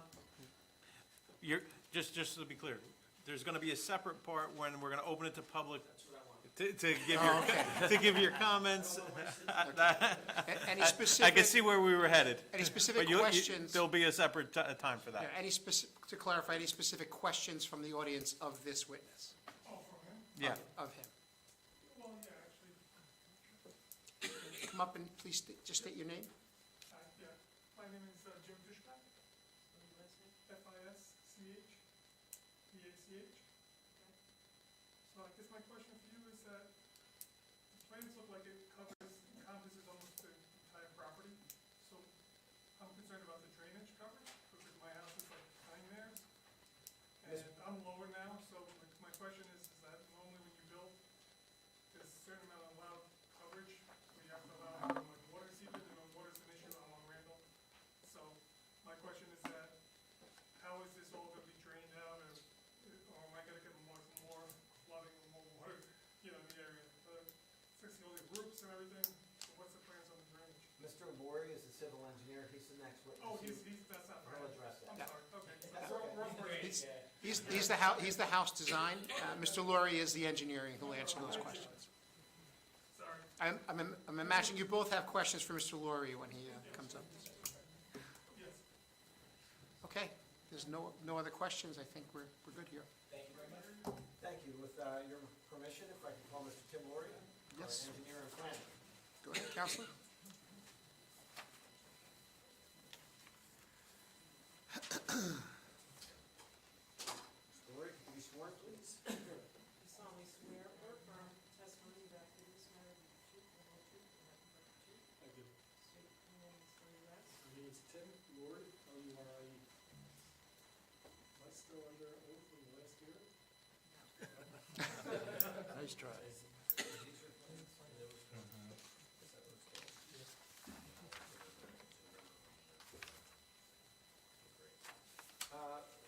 So I'll qualify Mr. Laurie because we're kind of, starting from scratch in a lot of ways. Mr. Laurie, you're a licensed civil engineer and planner. Yes, I am. You've been qualified before this board, I have. and accept. We accept Mr. Laurie's credentials. We're very familiar with him. He's actually sat up here before, so we're aware of his credentials. Different capacities. Many capacities. Mr. Laurie, can you please just give the board an overview of what we're doing? Sure. This 229 Ocean Avenue is located in the RR1 zone, where the minimum lot area is 1,500 square feet. We have 5,000 square feet with this lot. So we are, according to RR1 zone, we have a lot width of 25 feet that's required, and we have 50 feet of frontage, so we're gonna break these into two lots of 25 feet wide. The lot depth in the zone is 40 feet. We have 100 feet in this zone, so we're having a lot that's 25 by 100 feet. So we have, as a result, you can see our lot's almost 2.5 times the size of a regular lot in the zone. So in addition, we have setbacks of 5 feet for the front, side, and rear, which we're abiding by. We were here once before, where we were proposed to keep the existing house. We took the board's recommendations, we went back to the drawing board, and the client decided that he will remove that existing house and create 2 new structures here on this property. I'm going to stop you for a moment on that. I'm sure you'll get to that with your planning. But from the standpoint of a civil engineer or a planner, is there an advantage to having 2 new homes as opposed to one older home, based on code, FEMA, everything else? Absolutely. The old home that was here had setback issues and violated the setbacks on the side and the front. In addition, it was located, the finished floor was right at ground level. As you know, when Sandy came through, this whole area was underwater. So as a result of now demolishing that house, we're building 2 new structures in accordance with the FEMA regulations and also the current building regulations. As you can see from this old house, I believe it was from the 1950s, and it's through the older regulations. So also, many of the times when we rebuild bungalows, we're staying in the existing footprint, right? And this one, we're holding the setbacks on both structures. Is that unusual? Well, we're making these houses conforming to the setbacks of the front, side and rear. Previously, this house was built before there was a front setback, so it was located right at the edge of the property line. So now we're pushing the new house back within the setback. In addition, this house would exceed the side setbacks. So as a result of the new house, we're coming in conformance with the side setbacks. All right, please continue. Sure. The building coverage for this zone is 50%. We have lot 1401 is 46.61%, and lot 1402 is the same thing, at 46.61% under the 50% requirement. The lot coverage in this zone is 70%, and the house, lot 1401 is at 62.79%, and lot 1402 is at 60.2%. We have, if you want to go to the next plan that shows the building boxes of the houses, as previously discussed, house to the north is going to be the 3 three-bedroom house, and as a requirement for 3 bedrooms in RSIS, 2 parking spots are required, so we have 1 parking spot in the garage, and then the other parking spot right outside the, another parking spot right outside the house. The other house, which is a 4-bedroom house, we have 3 parking spots. We have 1 in the garage, 1 underneath the deck, and 1 that's out in front. In addition, we have, since we have the 5-foot setbacks, we have the 10 feet in between houses. There's a side door for access into the, as you can see, into these structures. So if you put a car in here, there's room to open the doors and get in? Correct. The door is actually beyond the garage spot, shown on the architectural plans. So we have plenty of parking? There's plenty of parking. As previously stated, the 3-bedroom house is in conformance with the height requirement and the attic space requirement of floor space. The 4-bedroom house, we're seeking a variance because of the additional 400 square feet, which is to create a 2-story house out of this house. In addition, we're proposing, there's currently exists 1 curb cut out here for this property. We're proposing two new curb cuts, and we're gonna close up the original curb cut that was existing there. As a result, you can see this curb cut gets awful close to this 1 parking spot. There was a parking spot over here, which we had to eliminate as a result of the curb cut. This one, according to Mr. Savickel's letter, is pretty close to this. Thinks that this spot will also be removed, so we'll be losing 2 on-street parking spots as a result of creating now 2 new structures on this piece of property. Before you move off that, so, the left-hand side here, so I think what Mr. Savickel was bringing up is the space that you have shown, coming in there, whether it's like the 3 for the parking space there, under your footprint, under your building footprint, up, yep, up, keep going, yep, to the right, yeah, so, what this doesn't reflect is there are posts for that deck, so like the parking space, he's kinda showed all the way to the north end of that structure. Realistically, once they put in the post for the support and put in all the AZEK or however they're gonna trim it, that space is gonna be shifted over, so the curb cut is essentially gonna have to move to take up that 1 on-street parking space. And then, I think what they showed on the northern structure, I think that's accurate, they're losing that 1 parking space, because the curb cut is shifting to the north. With RSIS, so you said the southern structure has 4 bedrooms and you're providing 3 off-street parking spaces? That is correct. And then the northern structure has 3 bedrooms and you're providing 2? Parking spots. Okay. Obviously, this is, on Ocean Avenue, and parking during the summer is, a big issue. I know, I think Mr. Savickel might have cited for 3 bedrooms, 2.5 or 2 parking spaces are required. I guess where I'm getting at is, you get the 1 structure on the south that's set back, 13 feet, and then you get the northern structures that set back 8 feet. Is there any reason that you couldn't shift that northern structure to match the setback? I get maybe to not have. No, we can certainly push the other house. We can push the small, the 3-bedroom house, we can certainly push that back and have the additional parking. Yeah, and then we're balancing out maybe that on-street parking space that we're losing, and I think what Mr. Savickel said is, they kind of show a parking space at the end there, but it would extend into the sidewalk and take up the public right of way.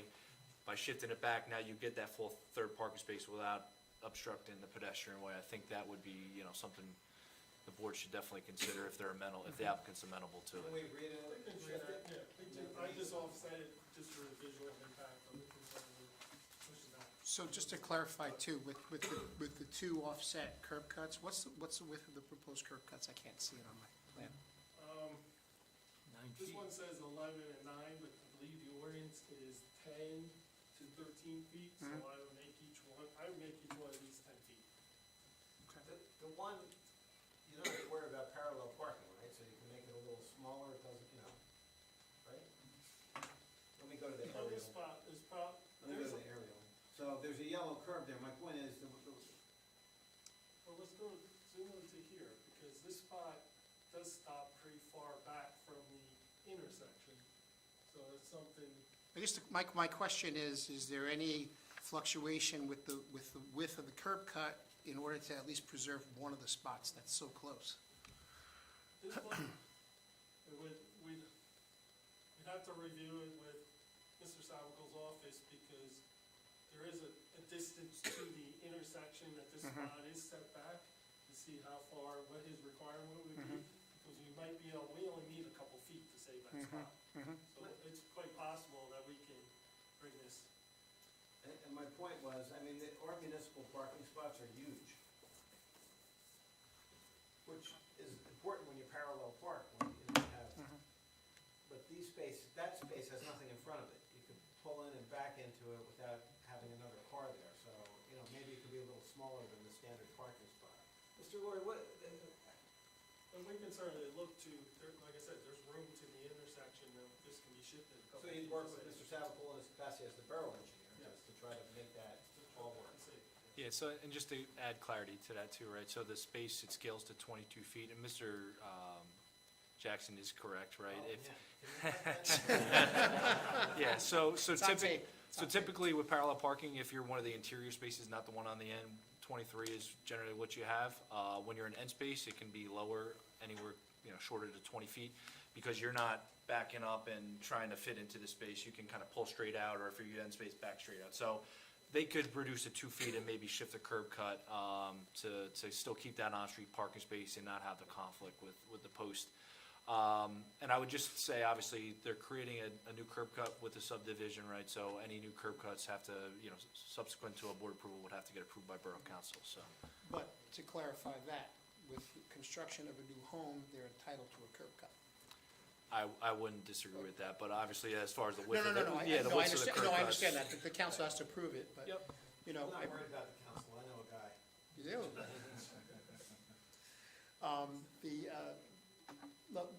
Like my point is, a curb cut is inevitable on Ocean Avenue with the construction of a new home. So as much as it pains us to lose a spot, what I'm trying to mitigate here is to see if there's any way, instead of losing 2 spots on Ocean Avenue, we only lose 1 spot. Yeah, no, I agree, and like I said, if it was a fully conforming subdivision, they wanted to build a fully conforming lot, I don't think there would be anything precluding them from getting a curb cut. It would just be up to the council for the width and, location. Yep. Correct.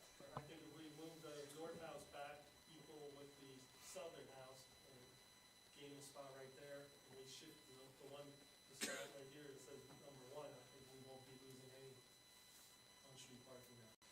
Well, we'll still be losing one. Use one. But you'll have one extra off-street spot. Yeah, Tim, just to clarify for me, can you, I'm misunderstanding, where's the 3 parking spots on the smaller home or larger home? A larger home. On the larger home. Where are the 3 spots? One in the garage. One in the garage, One underneath the deck area, okay. and then one out front. Okay, so the frontage area is enough that a third car without butting into the sidewalk? Correct. Okay.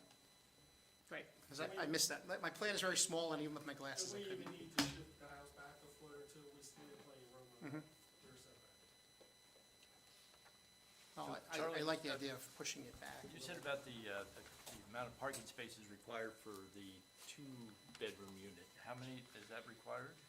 Yeah, I believe that a 3-bedroom requires, and I'd have to confirm this and look up RSS, 2.5 for 3-bedroom, and then 4-bedroom would be 3, and then 5-bedroom would be 3.5. So 3 bedrooms, they would now, by shifting the structure back, they would comply with having the 3 off-street parking spaces. For the 4-bedroom, they would have the 3 parking spaces for that as well. So by shifting it back, they would comply on both now with the parking. Interesting thing is in RSIS, we were just doing the north lot, you drop, that 2.5 drops down to 2 versus going up to 3. But when you do the combined 2 lots, then you have to increase it to half a spot. So what's proposed right now is the potential for you to push that house back, and both houses would both have 3 off-street parking signs, correct? Correct. Thank you. I know that trees, at the time as this goes to the grading and drainage plan, there will be drives for individual lots and plot plans, we'll have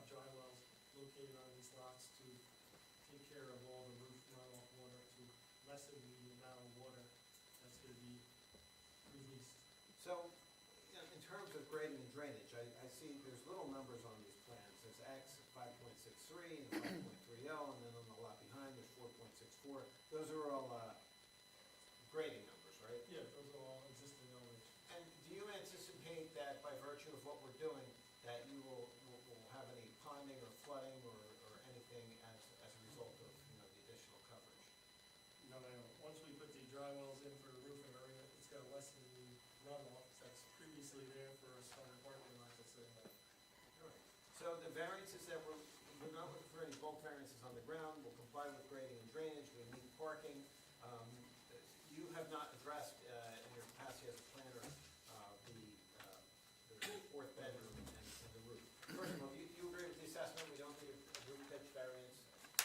And as far as the second story, we technically become a second story because we're at 800 feet versus 300 or 400, whatever the numbers were. Okay. From a planning standpoint, and from an engineering standpoint, why should this board grant that variance? What are our reasons for it? Well, our reason, this is, start off with the basics, we are located in a residential zone, we're proposing 2 residential houses that conform to the neighborhood. We're providing appropriate housing in appropriate locations because this is a residential area. The negative criteria, if we go into it, there's no detriment to the public because you have the 2.5-story house that's the restaurant that's located to the north of us. You have a 1.5-story house that's to the south of us. In the SF5 zone that's behind us, we can allow 2.5 stories. In addition, that this will not impair the intent of the master plan, because we are approved residential single-family houses in the zone. The positive criteria that we have, now we're gonna have 2 new FEMA-compliant houses that are up to the new building code standards. In addition, we are eliminating non-conforming house as a result of putting these 2 new houses in there.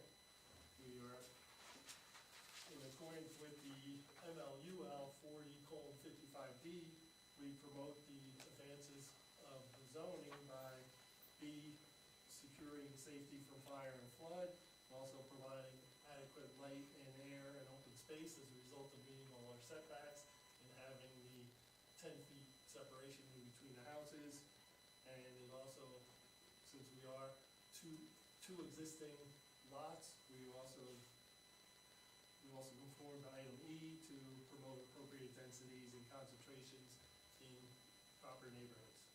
So in terms of the overall scale, I mean, in one sense, I know Councilman Ramos said, oh, wait a minute, you're double what's allowed on the bungalow, but that's mitigated by being up against the SF5 and up against the commercial building that goes at full 2 stories, right? Now, in terms of whether we're overdeveloping the property, would you say it's unusual to come before any board in Point Pleasant and be below building coverage, 46 versus 50, below lot coverage, 62 versus 70, and meet all the setbacks? That's kind of, and then all meet parking as well. Yeah, it's a unique situation here with the lot size being 2.5 size greater than what the zone requires. So we're not over, in your view, are we pushing the envelope in a literal or in a figurative sense, or are we being responsible in our development? Yes, we're being responsible.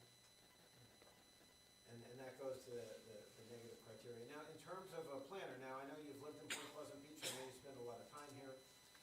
This type of development, is there an advantage, the aesthetic, the style, to have this type of product? And is this something that's becoming, pretty common in Point Pleasant Beach? And is there an advantage to it? Yes, the advantage is that we're FEMA compliant, which allows safety in any future storms that might be coming our way. In addition, it's similar to what's been going on in other parts of the town, like Randall Avenue, and also in the bungalow section where you see the raised houses and this architectural style of these houses.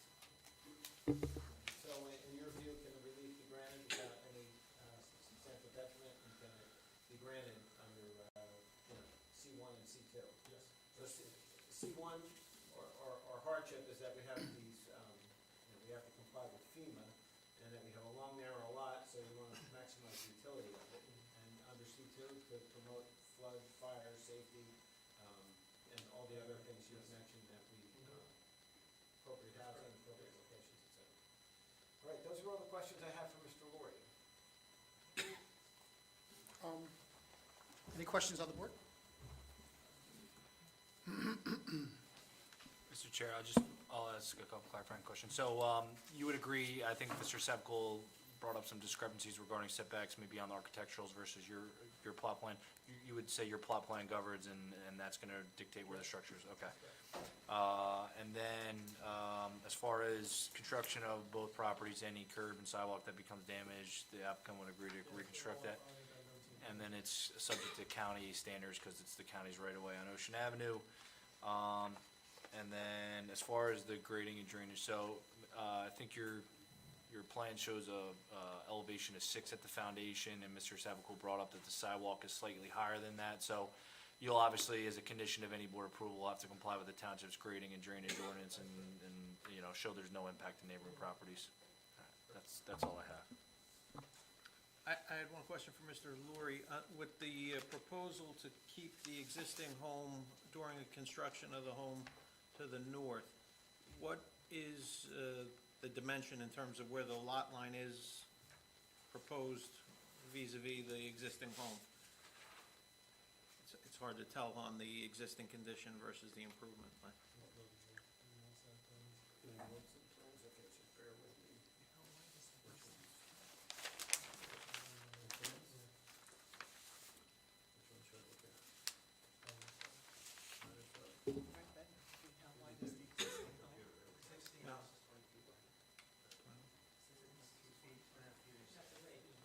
Tim will get this.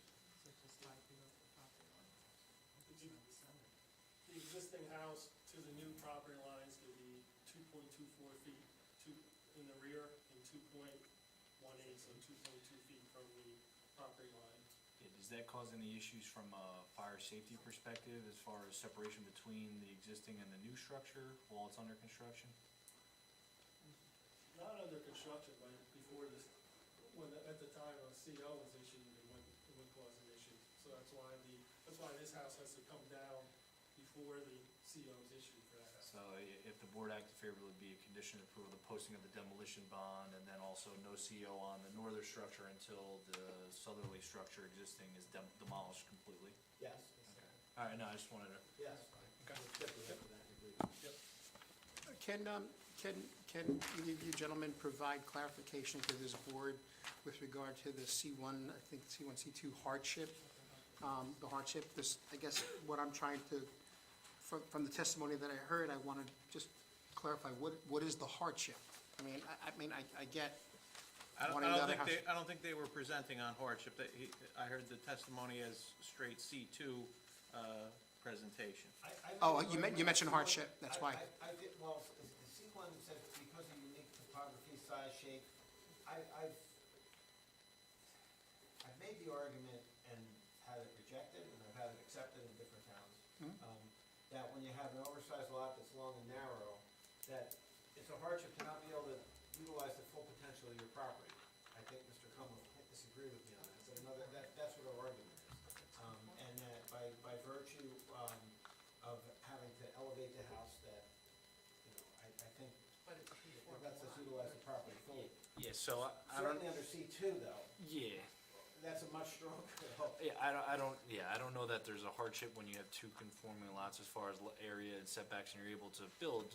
They're demonstrating they're able to build one fully conforming structure on the northerly lot, so they could certainly build that on the southerly lot. Now it's up to them, you know, flexible positives and negatives and everything like that, whether the additional bedroom and exceeding that second story floor space, whether or not, you know, the board finds there's any substantial detriment to the, you know, public good and the neighboring property owners. And I acknowledge it's difficult to make the hardship argument when I say I could build the other house. You know, we could build two of the same house, two three-bedroom houses. But under the C2, we think that we certainly have made that case. And one of the things that Mr. Laurie, I mentioned in my opening, but you didn't mention it. But is this going to provide two nice new ratables?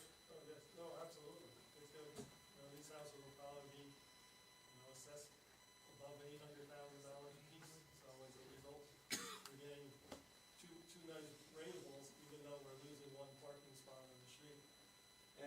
terms of having a fourth bedroom, that also enhances the value.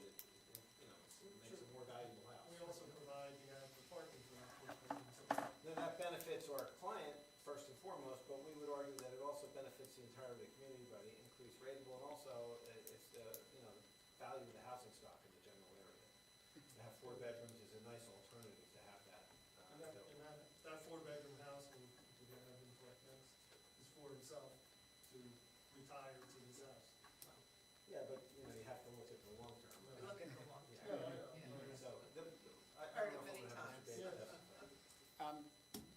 I don't want to be doing all the talking, I'm sorry. Did anybody else have any questions? I mean, with regard to this particular application and being the location that it's in, are we creating any sort of precedent?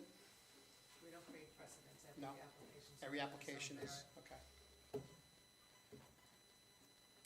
Just trying to cover all the, Yeah, well, the ordinance was Dot all made the for a i's and reason, cross. and he is way over the 33% on the second story. The ordinance is there for a reason. Mhm. And it's because it's a want, it's not a hardship. And it's solely, it's the board's decision. I would just say the clarity about ratables and non-ratables, financial gain or hardship is It's not not a- something that the board yeah, I considers, so understand just wanna make that not part of the board's decision on the application. And, we can certainly advance it on C2. We're getting 2 beautiful new houses, and this is, the overall product being proposed. Yeah, I'm not opining one way or the other or anything like We that. don't have to meet C1, we can get under C2. I'd like to hear what the neighbors have to say, actually. well, that's the next. Yeah. The board didn't have anything else, so. That would- The public have any questions specifically of Mr. Laurie and the engineering? These are your questions, I believe.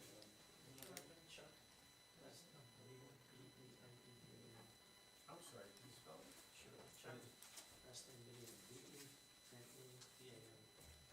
Oh, I'm sorry, I just didn't hear you, thank you. I think the house looked And I'm sorry, the address? One Brunswick. One brother, thank you. The house looked great and everything. And he said, as Mr. Jackson said, after Sandy, a lot of these houses were going up. Well, hold on. I'm gonna, right now, we're still on questions only, so if you have questions for Mr. Laurie's related to his testimony, now's the time for the question. But he said that You have a question about that? We're, Okay, I'm sorry. we're gonna get there, I My promise you apologies. we're gonna get there. My apologies, it was the gentleman behind you that had the question about drainage. This is the man to speak to. I'm sorry, I got you confused with the other gentleman. Yeah, Jim Fishbeck, 14 Randall Avenue. So just a question, I know you mentioned about dry wells and stuff like that. My property is lower than theirs, so like right now, I'm lower than most of my neighbors. So when we get real heavy floods, my yard, between my 2 little bungalows, turns into a little lake. So my question is, now that we're gonna get rid of that property, where water can seep into, and now it's all gonna be, cemented over, how much more water are we gonna end up in the area? I know you said you have you're located to the rear of us, right? Directly in the back. Directly in the back. Yeah, directly in the back. I see with the elevation, your elevation, your rear is like 4.46, Yeah. 4. And our lot ranges from elevation to 6 to where we go to elevation 5.5, so we're about a half a foot. Yeah. We can, as part of our grading and drainage plan, we can create some high points. We're away from the front, that would be helpful. That would be great. My other question, I don't know if this is for you or the other gentleman, because the construction, they mentioned about the pilings. So I know, like, when they did the pilings, like when they put the wall in over Jenkinson's, they bang those things in, the vibrations, and the banging that goes in, is gonna, echo throughout all the houses around it. And how do we mitigate those houses, like my house and my neighbor's houses, from getting, shook up and damaged when the pilings get driven in. And again, I don't know if that's for you or for him, I don't know who's the builder, you're the engineer, I don't know. Yeah, I mean, if that's a construction issue, we have to comply with all the codes. No, I just don't know how that works, like how do we. How do we want to, Yeah. I recall an ordinance for piles. So I guess my question is, like, when they drive those in, it's gonna shake everything, Unfortunately, it does, yeah. No, I know, but I don't know, They did testify that they would be doing that in the off-season. That wouldn't be, No, I that'd know, be done. and then hopefully then, the off-season's great, but the question is also, even in the off-season, Is there, they were talking about there's an ordinance with regard to driving up pilings in Point Pleasant Beach? Yeah, I was concerned with Tony Lombardo ordinance? Remember him? You got way too much information about the town. I guess, can you or Mr. Harmon answer that? Is there any way to mitigate the, you know, They put pilings and they just have to comply with the ordinance and do their best. The companies just have to, no, I just went through that with the house next to mine, which had 200 piles.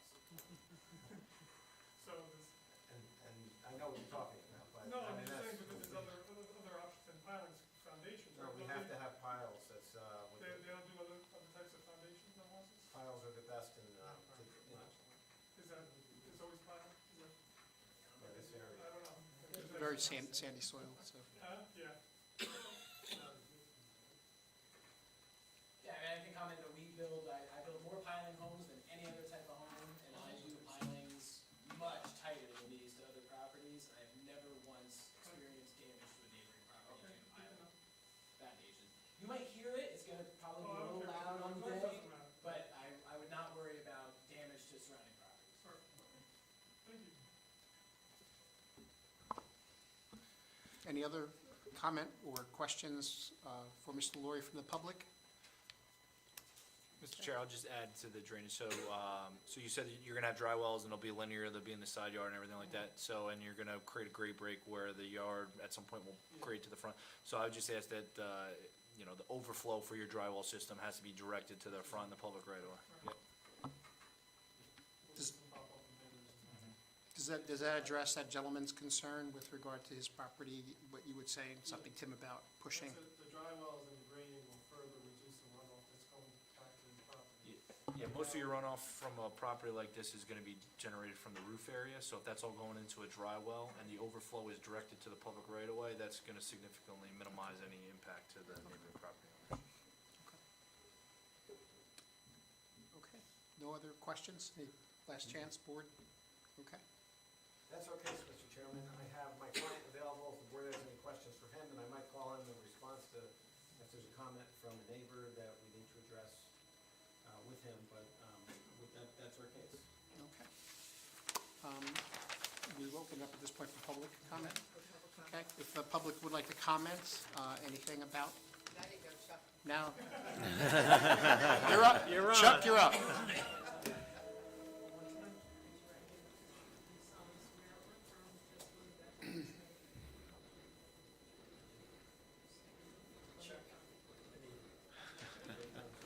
The third time's the charm, exactly. As I was saying, I think the houses look nice and everything, but as Mr. Jackson was saying, after Sandy, everybody started building these houses. And I haven't seen too many houses that are less than 15 feet wide, okay? I live across the street, and my biggest concern has always been, every time one of these houses go up, is curb cuts. We've been losing a lot of curb cuts, all these houses that they bought the houses, they had no parking spots. As soon as Sandy hit, they raised the houses, they came in and put all curb cuts, they took a lot of spots.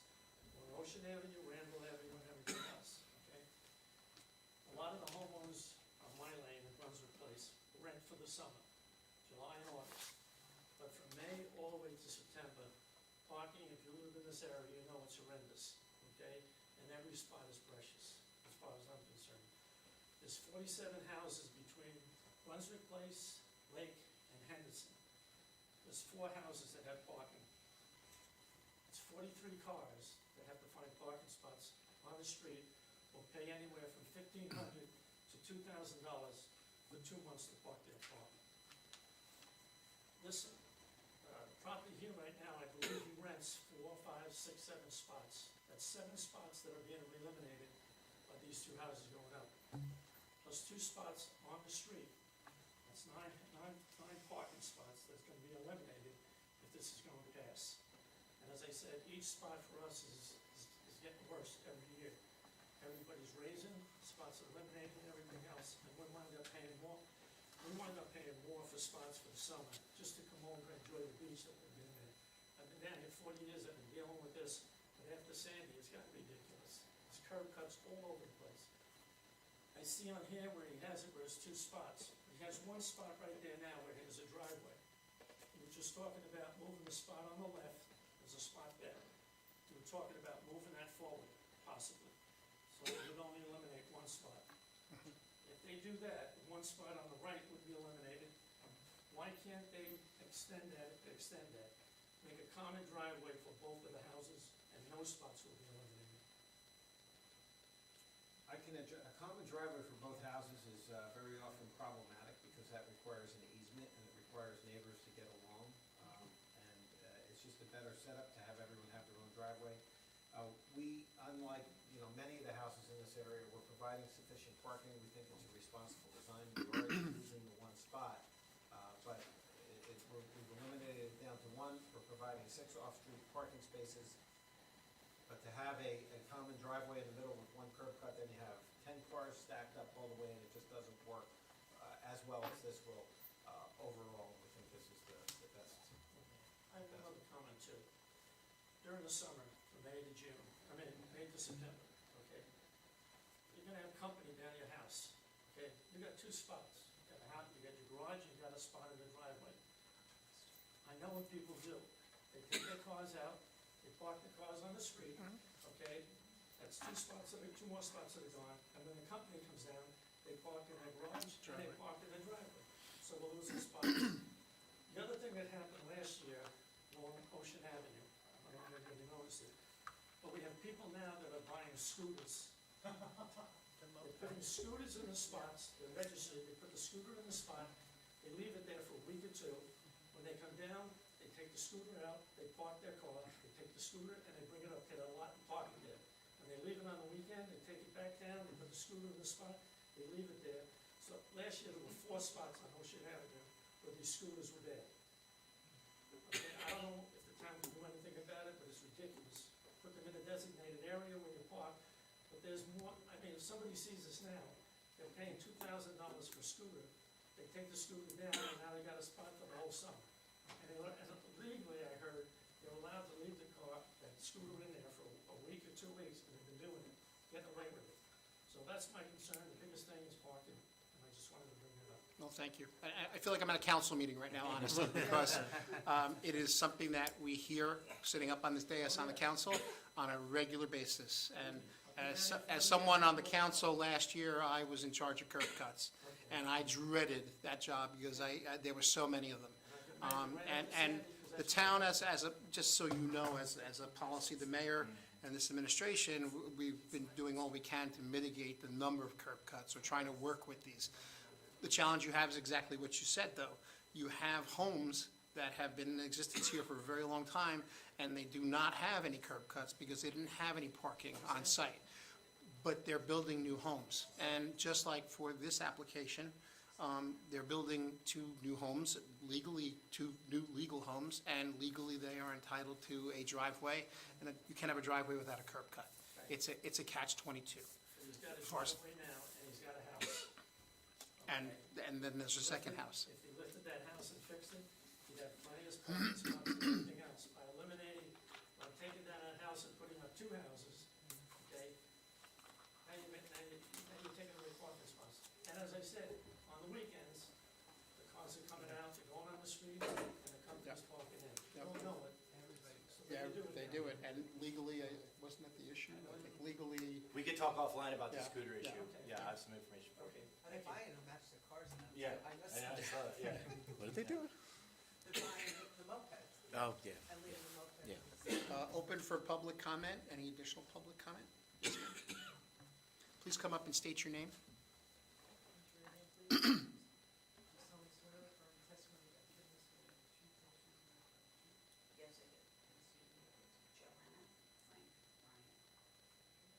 sorry, I can't hear anyone's last name tonight. Frank Ryan. Okay, great, thank you. Good evening. This proposal is would absolutely impact the health, the safety, and the welfare of residents in the oceanfront area. The scope of it, especially now that I am up close and seeing that there is a fence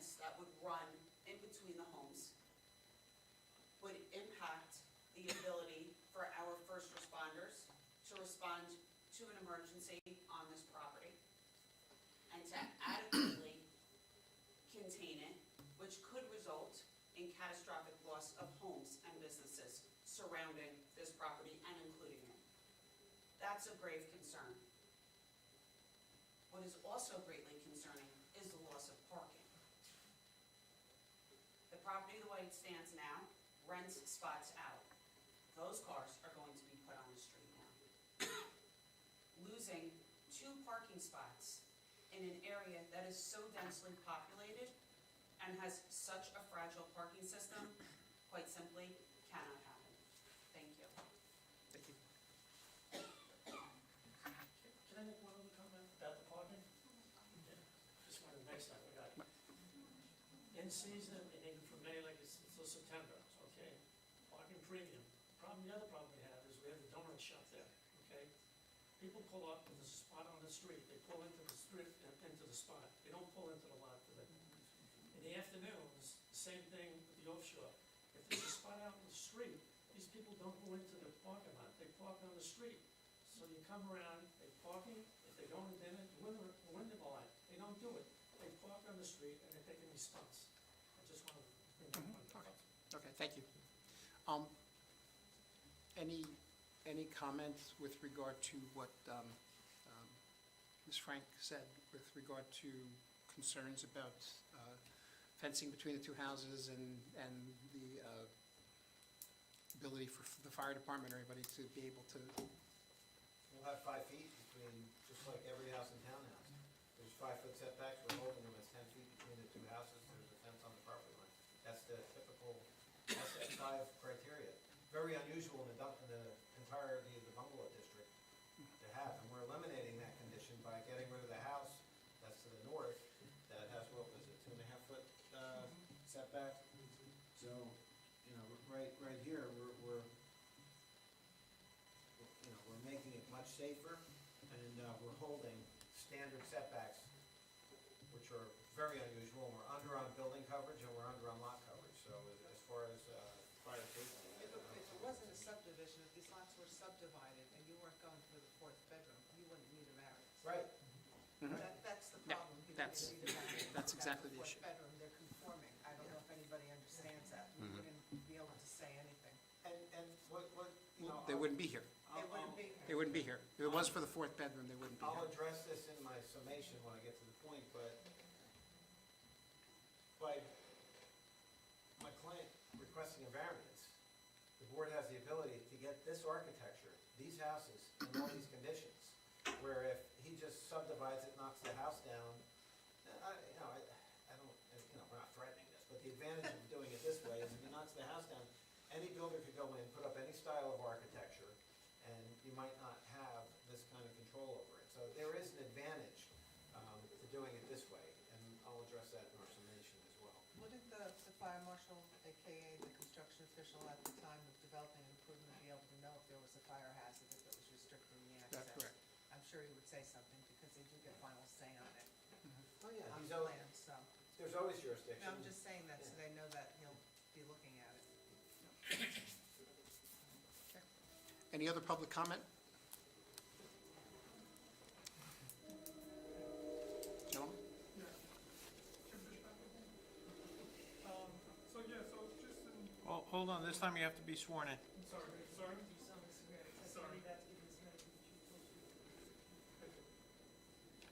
So, as far as like the other gentleman said that the house looked fine, I think for me anyway, they addressed the grading issue, the drainage.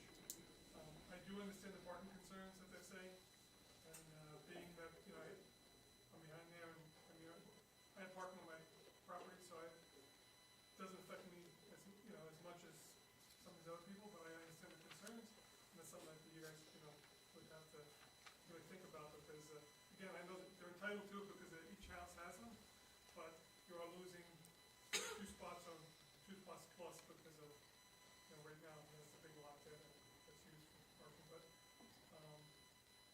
so, I mean, and I guess, if he's gonna plan on living there, that's great. If it's gonna be a rental house, I guess I would just be concerned if it's gonna be like renting out to college kids or things like that nature.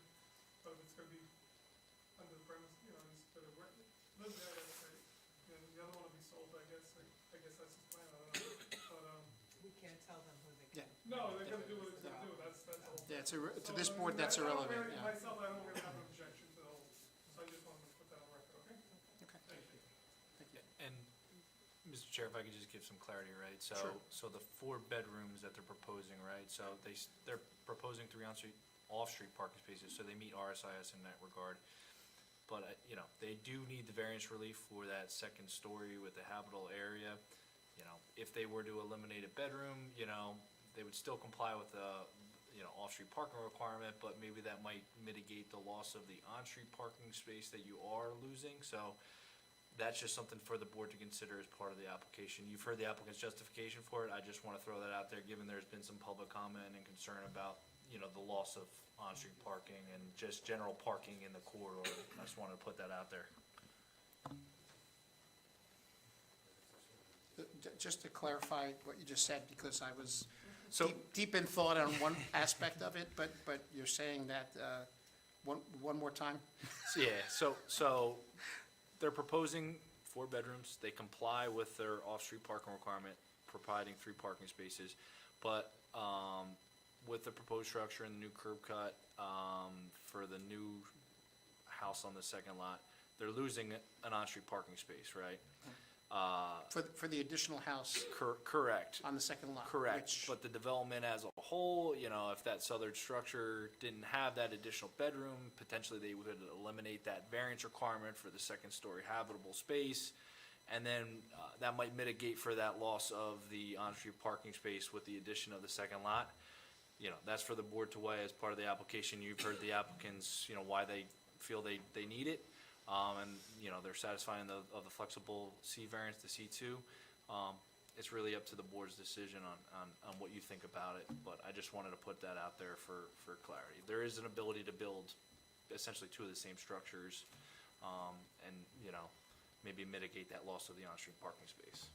I don't know how, because both Yeah, houses are that's- the same width, right? Even whether if it's a 3-bedroom or 4-bedroom, both houses are gonna be the same width, so they're gonna need the same access, right? Well, the access is the same, but what he's saying is the RSIS parking requirement is slightly lesser for a 3-bedroom Because there's than a one less 4-bedroom. bedroom? Correct, and, you know, if there's a concern. It's not gonna change the layout. Right. It's a mathematical equation. But you're still Still losing potentially losing the spots on Ocean Ave. At least one Yeah, spot on that. yeah, that's not gonna change at all. Correct, it's That's just not gonna one change. less, one, sorry. Sorry. But you're saying if, and I'm just trying to put it this in layman's terms, sorry. I'm not a real estate person, but dropping it down, they'd be required, say, to have 2 spots instead of 3 on the property. But they have 3 spots. It's one additional spot coming or going on that one property. Yeah, it's But the just, 2 spots, there's still one spot at least, if we can work something out, is still affected on Ocean Ave. correct, you're gonna lose the on-street parking space no No matter matter what. what. I would just say if there's, you know, the That's, applicant does thank have you, a that's, buil- I wanted to make sure Yeah. that, because that was my Yeah. concern. Okay. Okay. If you'd like to Sum up? sum up? Thank you very much. This has been a long road for Mr. Davis. We've been here a few times, and I think this shows that this process is a success story. As a consequence of this process, we've had a lot of betterments. We've eliminated an older house that had setback variances. My client initially wanted to do that. We heard the message from the board loud and clear. That's not what the board wanted. So we came up and we redesigned our plan, which I respectfully submit are 2 beautiful homes that when this board drives by, it will look at it and say, yes, that is compatible with the way we want Point Pleasant Beach to continue its trend. In terms of on-street parking, we all understand the issue with on-street parking. I lived at 15 Foreman Avenue for 8 years. I had a long driveway. I perfected the art of placing my cars in just the right location at the right time to maximize the parking for me and my guests. That's just the way of life in Point Pleasant Beach. And I don't think this application is going to have any kind of an impact on that. And the fact that we have a busy town is a success story, too. People want to come here, people want to live here, people want to make investments here. So there is a positive to having a busy town. But let's look at what we have here. 46% building coverage. It's 46.5 building coverage. That's unusual for an applicant to come before a board and be under the building coverage. That shows we're not overdeveloping this property.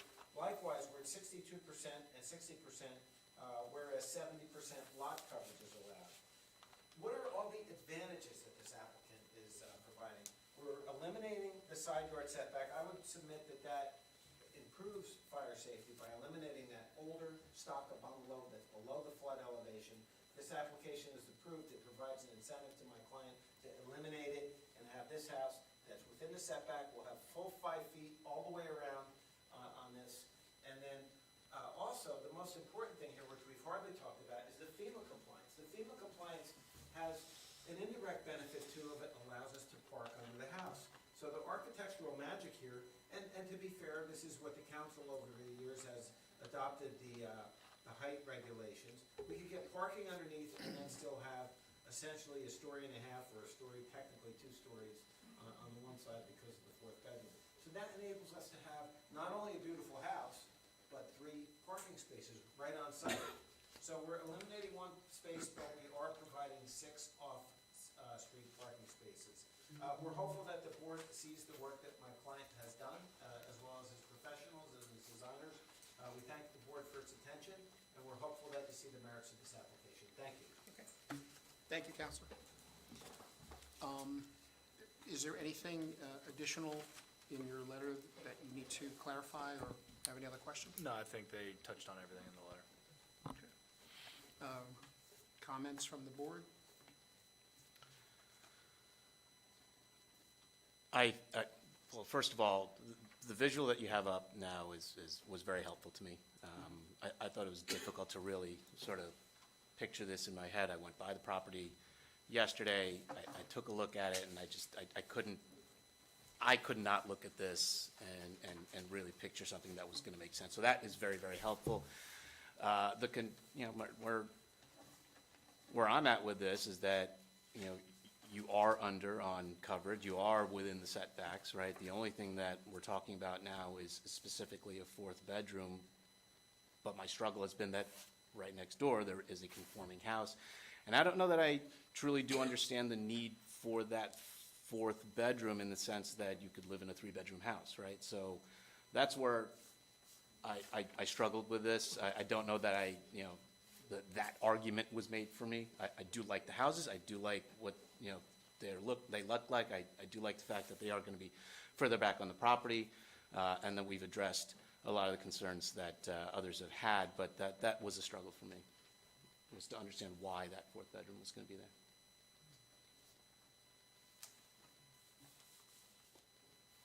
I'm sorry. No, go ahead. Go ahead, you go. I mean, I think it was well presented. I think the structures meet the goals of what the town is looking for in terms of architectural finishes. My concern is, again, it's always parking. I mean, parking's always been an issue with this, and especially along Ocean Avenue. And again, I agree with Rob. I mean, the need for the 4th bedroom, I don't know if that's been clearly identified as a true need. But overall, it's a great plan for the lot, and I think it somewhat, I'm still a little hesitant, but it's still a nice presentation. I also agree that being flood compliant is a real plus. I think that's what the purpose of trying to get the lower flood insurance.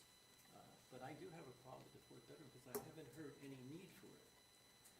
You can make these properties fully compliant by having them identical generally identical without the 4th bedroom.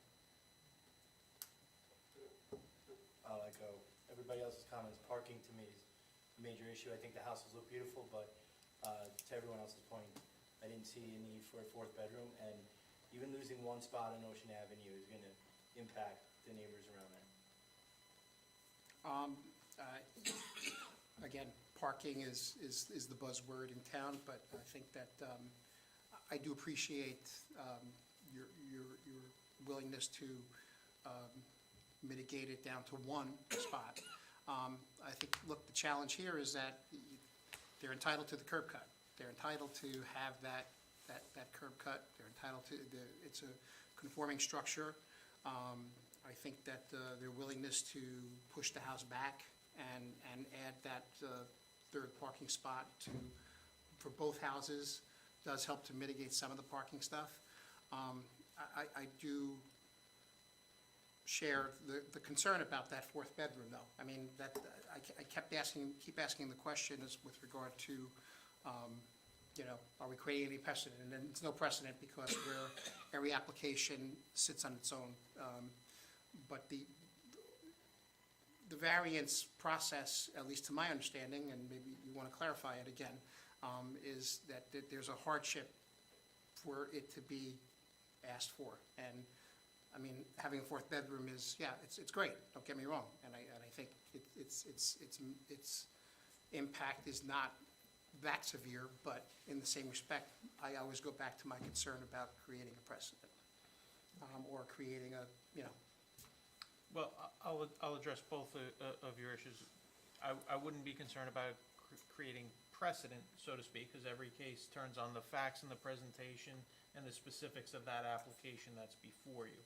And you weigh that evidence each and every time. And when you do it, you weigh it against the criteria for the variances being requested. So in this case, the variance relief being requested is for that additional story. For the one house, the 4-bedroom home. Now, it doesn't need to be a hardship, right? There's two avenues for an applicant to satisfy their burden, and it's the board's duty to weigh the evidence and make those decisions. One avenue is the C1 hardship criteria. This has been presented not so much for the C1 hardship criteria, but for the C2, which is the flexible C2 variance, which is their presentation is that they believe that the application advances the purposes of zoning, as was testified to, and that those benefits outweigh the detriments, and then they also provide a testimony on the negative criteria. Now, it's the board's duty in a quasi-judicial fashion to hear all of that evidence and make the determination as to whether, by a preponderance of the evidence, you think they met that burden. But don't get hung up on hardship, because really the presentation was more on the C2. I'm not saying that they waived the claim of hardship, but, I think the testimony was focused primarily on the C2. Okay. Mike, just to be clear, so, I mean, if they didn't ask for this 4th bedroom, we probably wouldn't even be talking to these folks, right? Correct. Yeah, so, Except for the subdivision. right. The subdivision, you could do administratively, Yeah. and then you don't have necessarily this. I mean, I don't want to lose this case over the 4th bedroom, but all that goes with it is tied into the variance. And a big part of it is my client being able to sequence this. Otherwise, it's just not feasible for them. And then you could have something that looks completely different here. And again, I'm not saying that as a threat.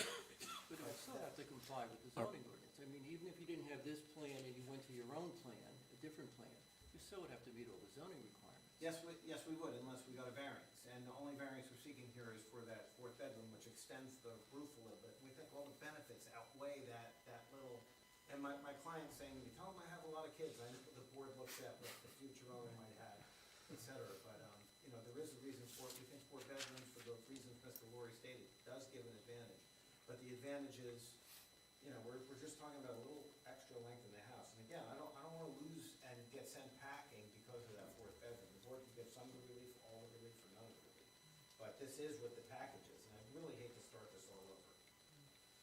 And then also force them to say, well, maybe I just gotta sell this property, and we have that crummy old bungalow there for, who knows how much longer. It was cute and quaint at the last meeting. That wasn't me. That was Alex. Cute and quaint. Karen, you remember too much. She does remember. I had to, I couldn't help it. Well, I think No, I think they're a nice design. I said they've accommodated to add the extra car for the 4th bedroom. They pulled the buildings back. So, Yeah, I think that the mitigating factor for me is, look, pushing the buildings back we're hopefully mitigating it down to one spot lost as opposed to two. That's a positive, that's a plus. I don't see a tremendous negative in the fourth bedroom. You know, that's just my feeling on it. So, if the board has any other comments or questions, could take a vote. I'd make a motion to approve. I would second that. And just to be clear before you do it, that motion to approve is as presented with the staging Correct. of it, with the bonding. And with all of the additional, One thing about the staging, it'll be owner occupied, Yes. it will not be a No rental. rental, that's a stipulation, no rental. During the construction process, during this That's the transition. only thing we can hold him to is for the bungalow, he said.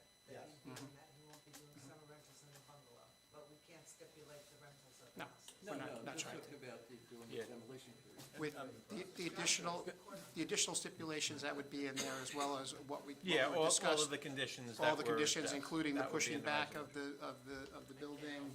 Correct. Before we vote, can I just make sure that I understand? So the plan is to live in what's the current structure? To use it and keep it and have it, you know, with the CO, Right. that's important for the big picture with financing. and Yeah, everything. yeah. And then, once we get to see it, we put a bond in place to remove it, to Mhm. perfect the subdivision. That Yep. way the borough's protected if the borough ever has to take it down. Mhm. And then, prior to the CO being issued in the new house, the old house has to be demolished and gone.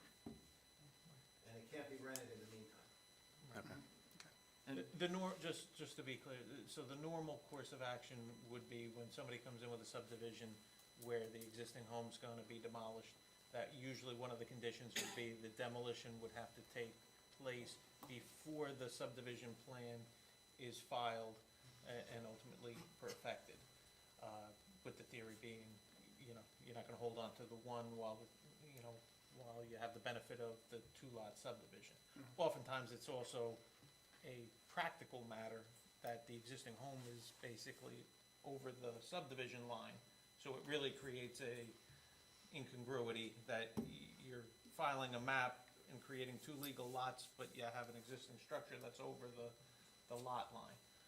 So that's why the normal course is to have it done prior to the filing of the map. They've requested, this staged condition where they're posting the bond to give some security, and they've also offered the condition that they wouldn't rent it during that period of time, it would be owner occupied.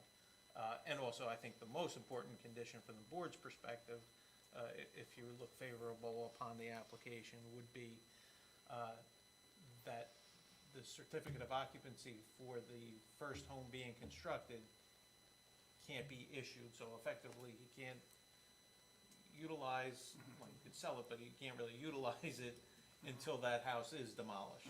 So it's not one of those sleight of hands where you build the one, sell it, and then, you're chasing after them to demolish the other one. And on the record, Tim, I only want to lose one spot. Ocean Ave. Because that's all we would lose, because there already was one existing there, and there'll be a second one with a second curb cut. And So we have a motion to approve, a second, and we need a roll call vote. I Roll know call. there's 6 board members, so, You ready? yes. Mr. Bixby? Yes. Mr. Calderon? Yes. Mayor Vital? No. Mr. Mercado? No. Ms. Mills, yes, and Chairman Ramos. yes. Application approved. Thank you. Thank you very much.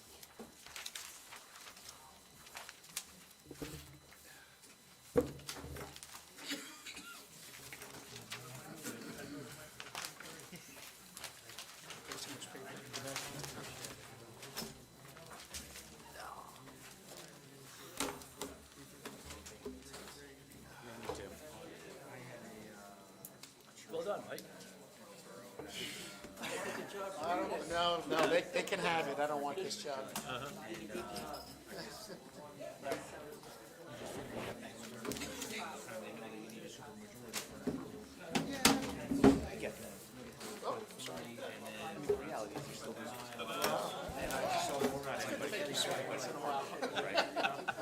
We didn't really mean that.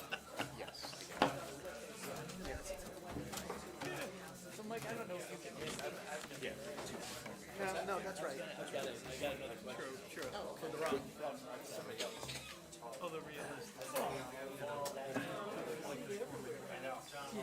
You sound a lot better. He does, he definitely sounds a lot better. Raspy. You normally sound very raspy. You know what I mean? You're pulling, let's do that. We recycle it. Tim, I know where you live. SOL.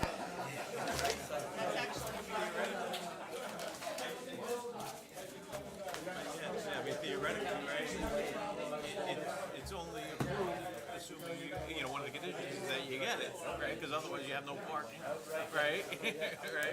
The board wouldn't have granted it with zero parking, right? So, yeah, there is a little wrinkle there.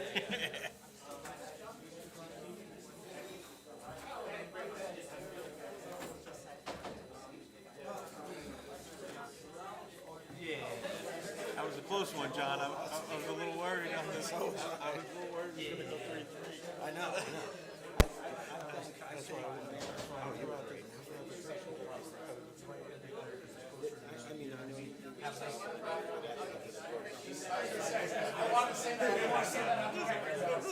You both went, you know, I know. Thank you very much. Have a good one. But you were so worried.